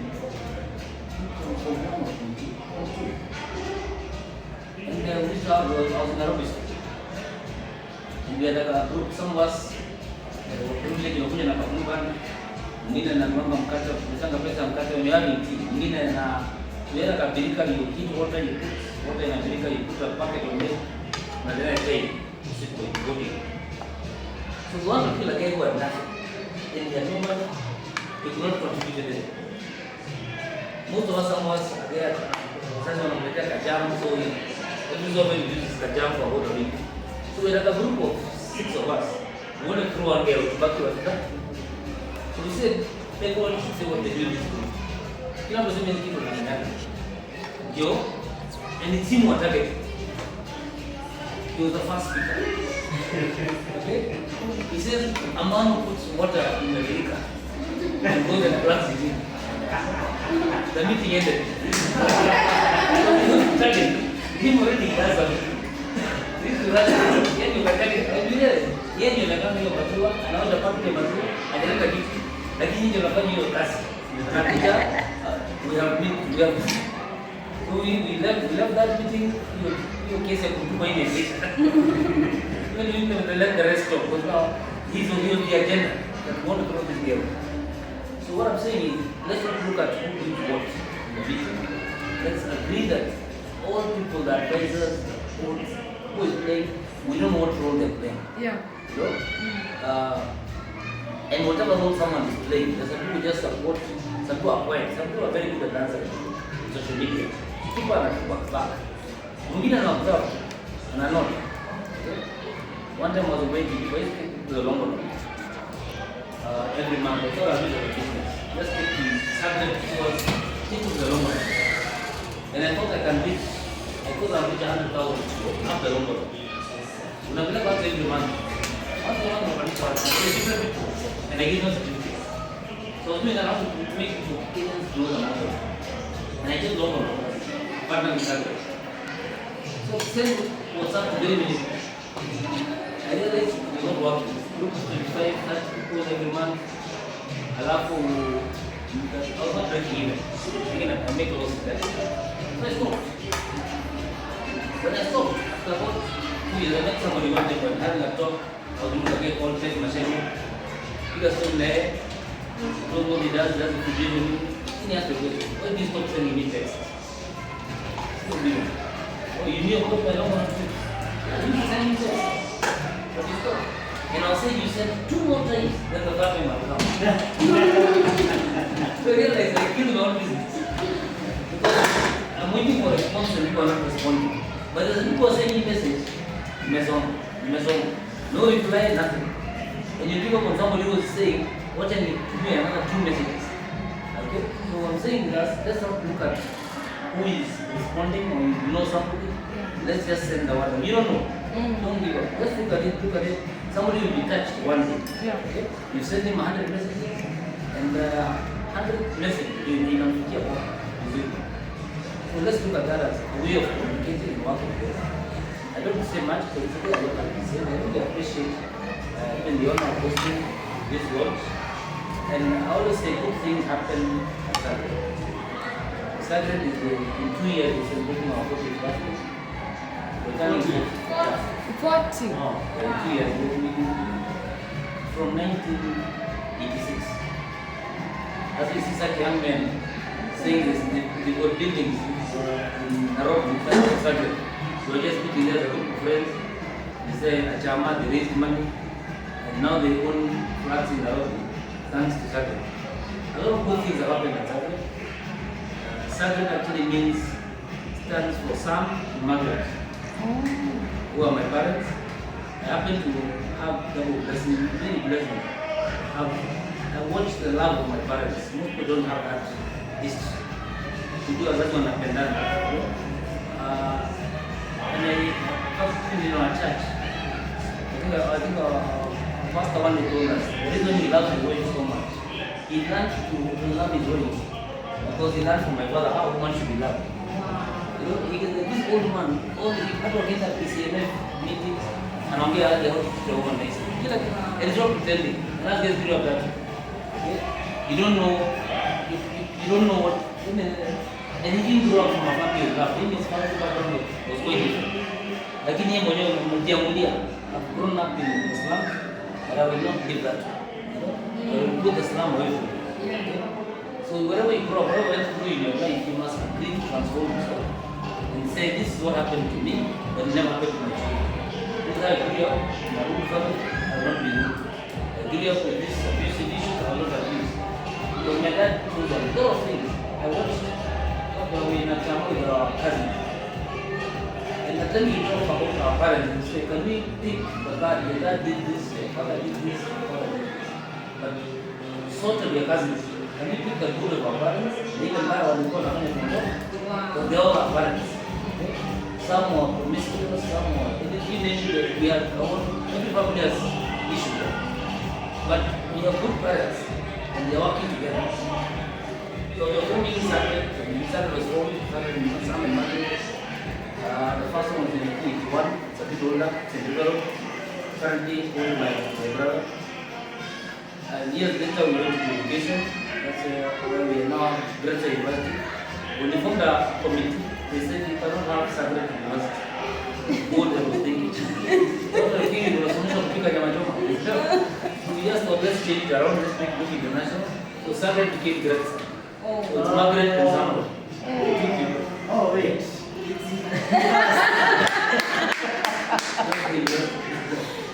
So we are praying to have a charter this year. I think it's around now, gradually over 8,000 students. So it's an institution I grow. I'm a council member in Gladys-foster University. My brother happens to be the vice chancellor. Was also financial control of the university. So as a family, we all take it around. We work together as a family. My mom is the chair of the board of trustees. So that's all about us. We we got ourselves in the industry, thanks to programs in Kenya. And before you took over, we were necessarily for making yes. Okay, not to say we, because our young man, the young men. What the survey do as a CSR? So in part of CSR survey, we say we partner with BTT in the following activities. And it should be real. I was telling her that I've come in as chairman, I'm from Moora, but Sagret, not chairman, sponsor, but Sagret will also have its own issues. And Sagret as Sagret will now partner and say, what can Sagret staff do as staff? What can Sagret hotel do as Sagret hotel? Okay? What can different organizations we have do with BTT? Which other friend can I tell about BTT? So we can see how each person partner. Because the vision is big, the board will take in as much as growth as we have, and let them go. When we encourage our CEO, person of the government, Uganda, so that we can unveil the change from a CBO to an NGO. So, if you look,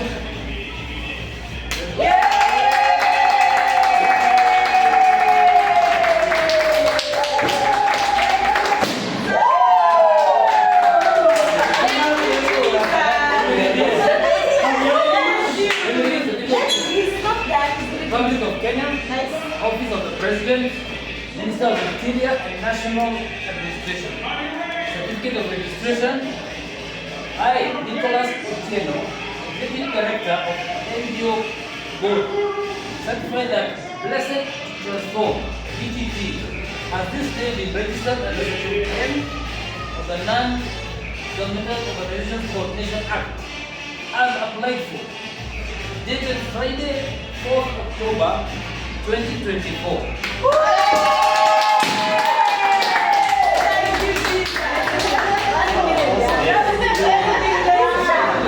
you.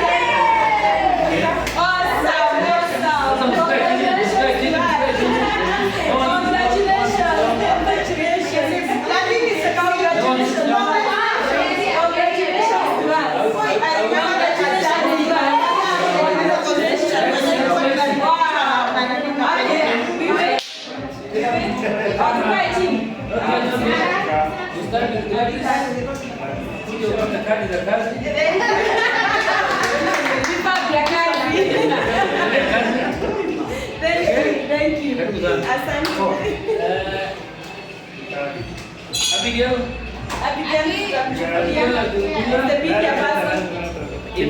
Kimbia uchukue yako. Kimbia. Next ni wewe. Enda. Enda. Abigail. Nimemshikia kimbia. Congratulations. This is evidence. It will go many years. It will be still on age. Thank you very much. Amen. Manube? Yes. Ni mimi. Hesabu yetu iko sawa sawa. Hizi ni hesabu imebana.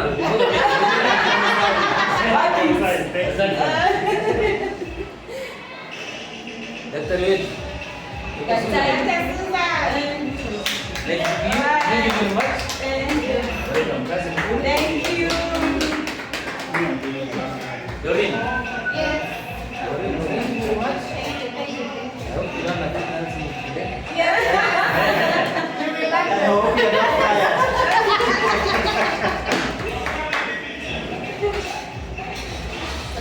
Makini. Makumi. Yes. Makumi. Makini pia ni sawa.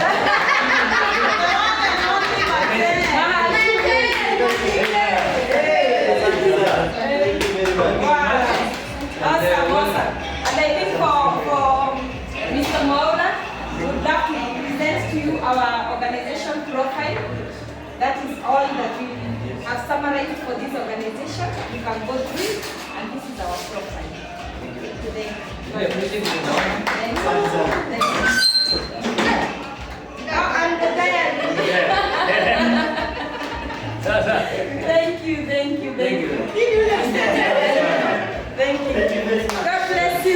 we are happy, and now the executive board is officially launched and has been declared official and operational, and we are happy. Thank you. Remember to carry the burden. Yes. Sawa, let's pray. Kindly wish you nice. Because this is a special day and a big day, so I'm not the one who has brought the cake. It is a gift from our patron. Thank you. Yes. And you can see it's a beautiful cake. Naomba kama mnaweza sema kwa What is there?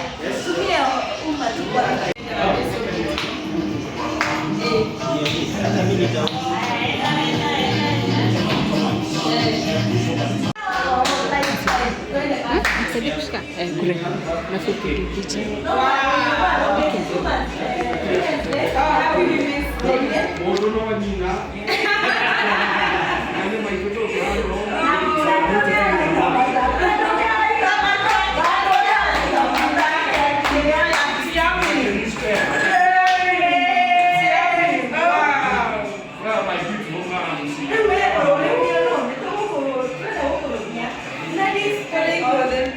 Yes, that one. Carry on. Nice. So beautiful. God bless you. Our patron, we are grateful. God bless you. May God expand you. Thank you so much. Hata kama wengine wanakula ni sawa. Tukiamka na blessing. Let us pray. Heavenly Father, we come. Tuliambia kwanza happy women. At this point, I can say, glory be to God. Thank you, Jesus. Thank you, God. Thank you, my Father. Blessed to Transform BOM launch was done officially on the 8th of March, 2025. And it was the International Women's Day. I wouldn't have asked for any bigger or better gift for this International Women's Day than what has just happened. This is like my baby, my small baby. I've seen my baby hit another milestone. I have seen this organization hit another milestone. I am grateful. I give God all the glory. I give God all the honor. I am happy. May God bless my team members, the executive board members. You are the best. I love you. I thank God for you. I appreciate you. I appreciate every effort you put into making this organization grow to greater heights. May God bless each one of you. Thank you for being my friends.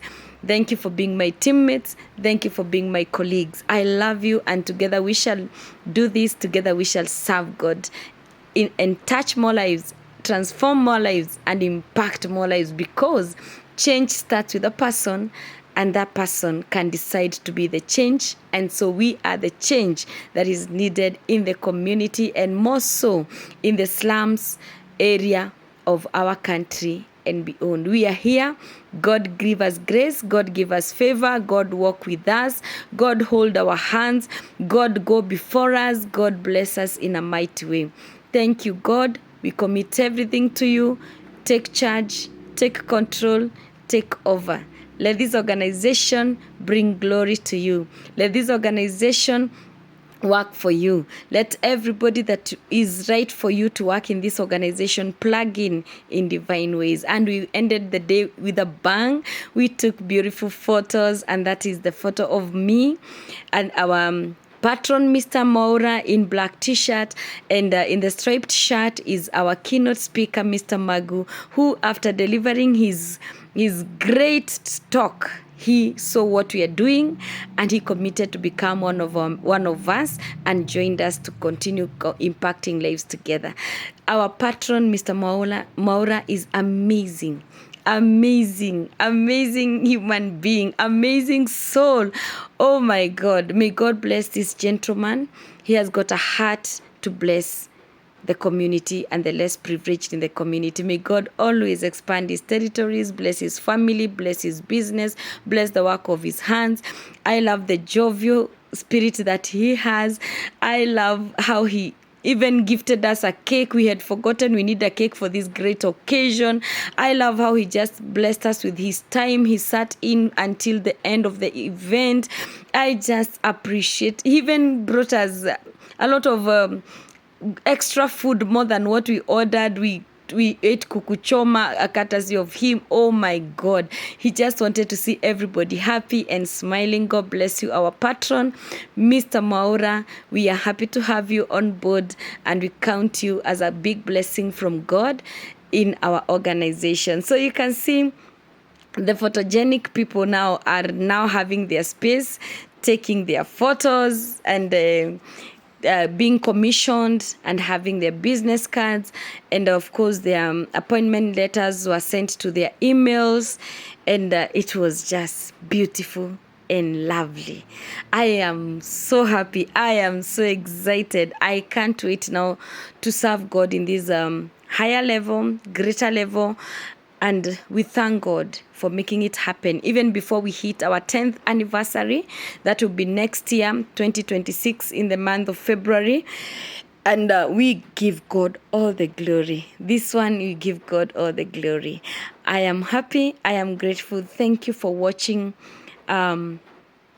this beautiful documentary with us. And if you would love to have more information about our organization, about what we do, if you would love to be part of us, to partner with us, to support us, the numbers are on your screen: +254 713 522, +254 713 314 522, +254 713 314 522, and it is on your screen. You can call, you can WhatsApp, you can do the normal texting, and we shall give you all the information that you would love to have about Blessed to Transform Feeding Center.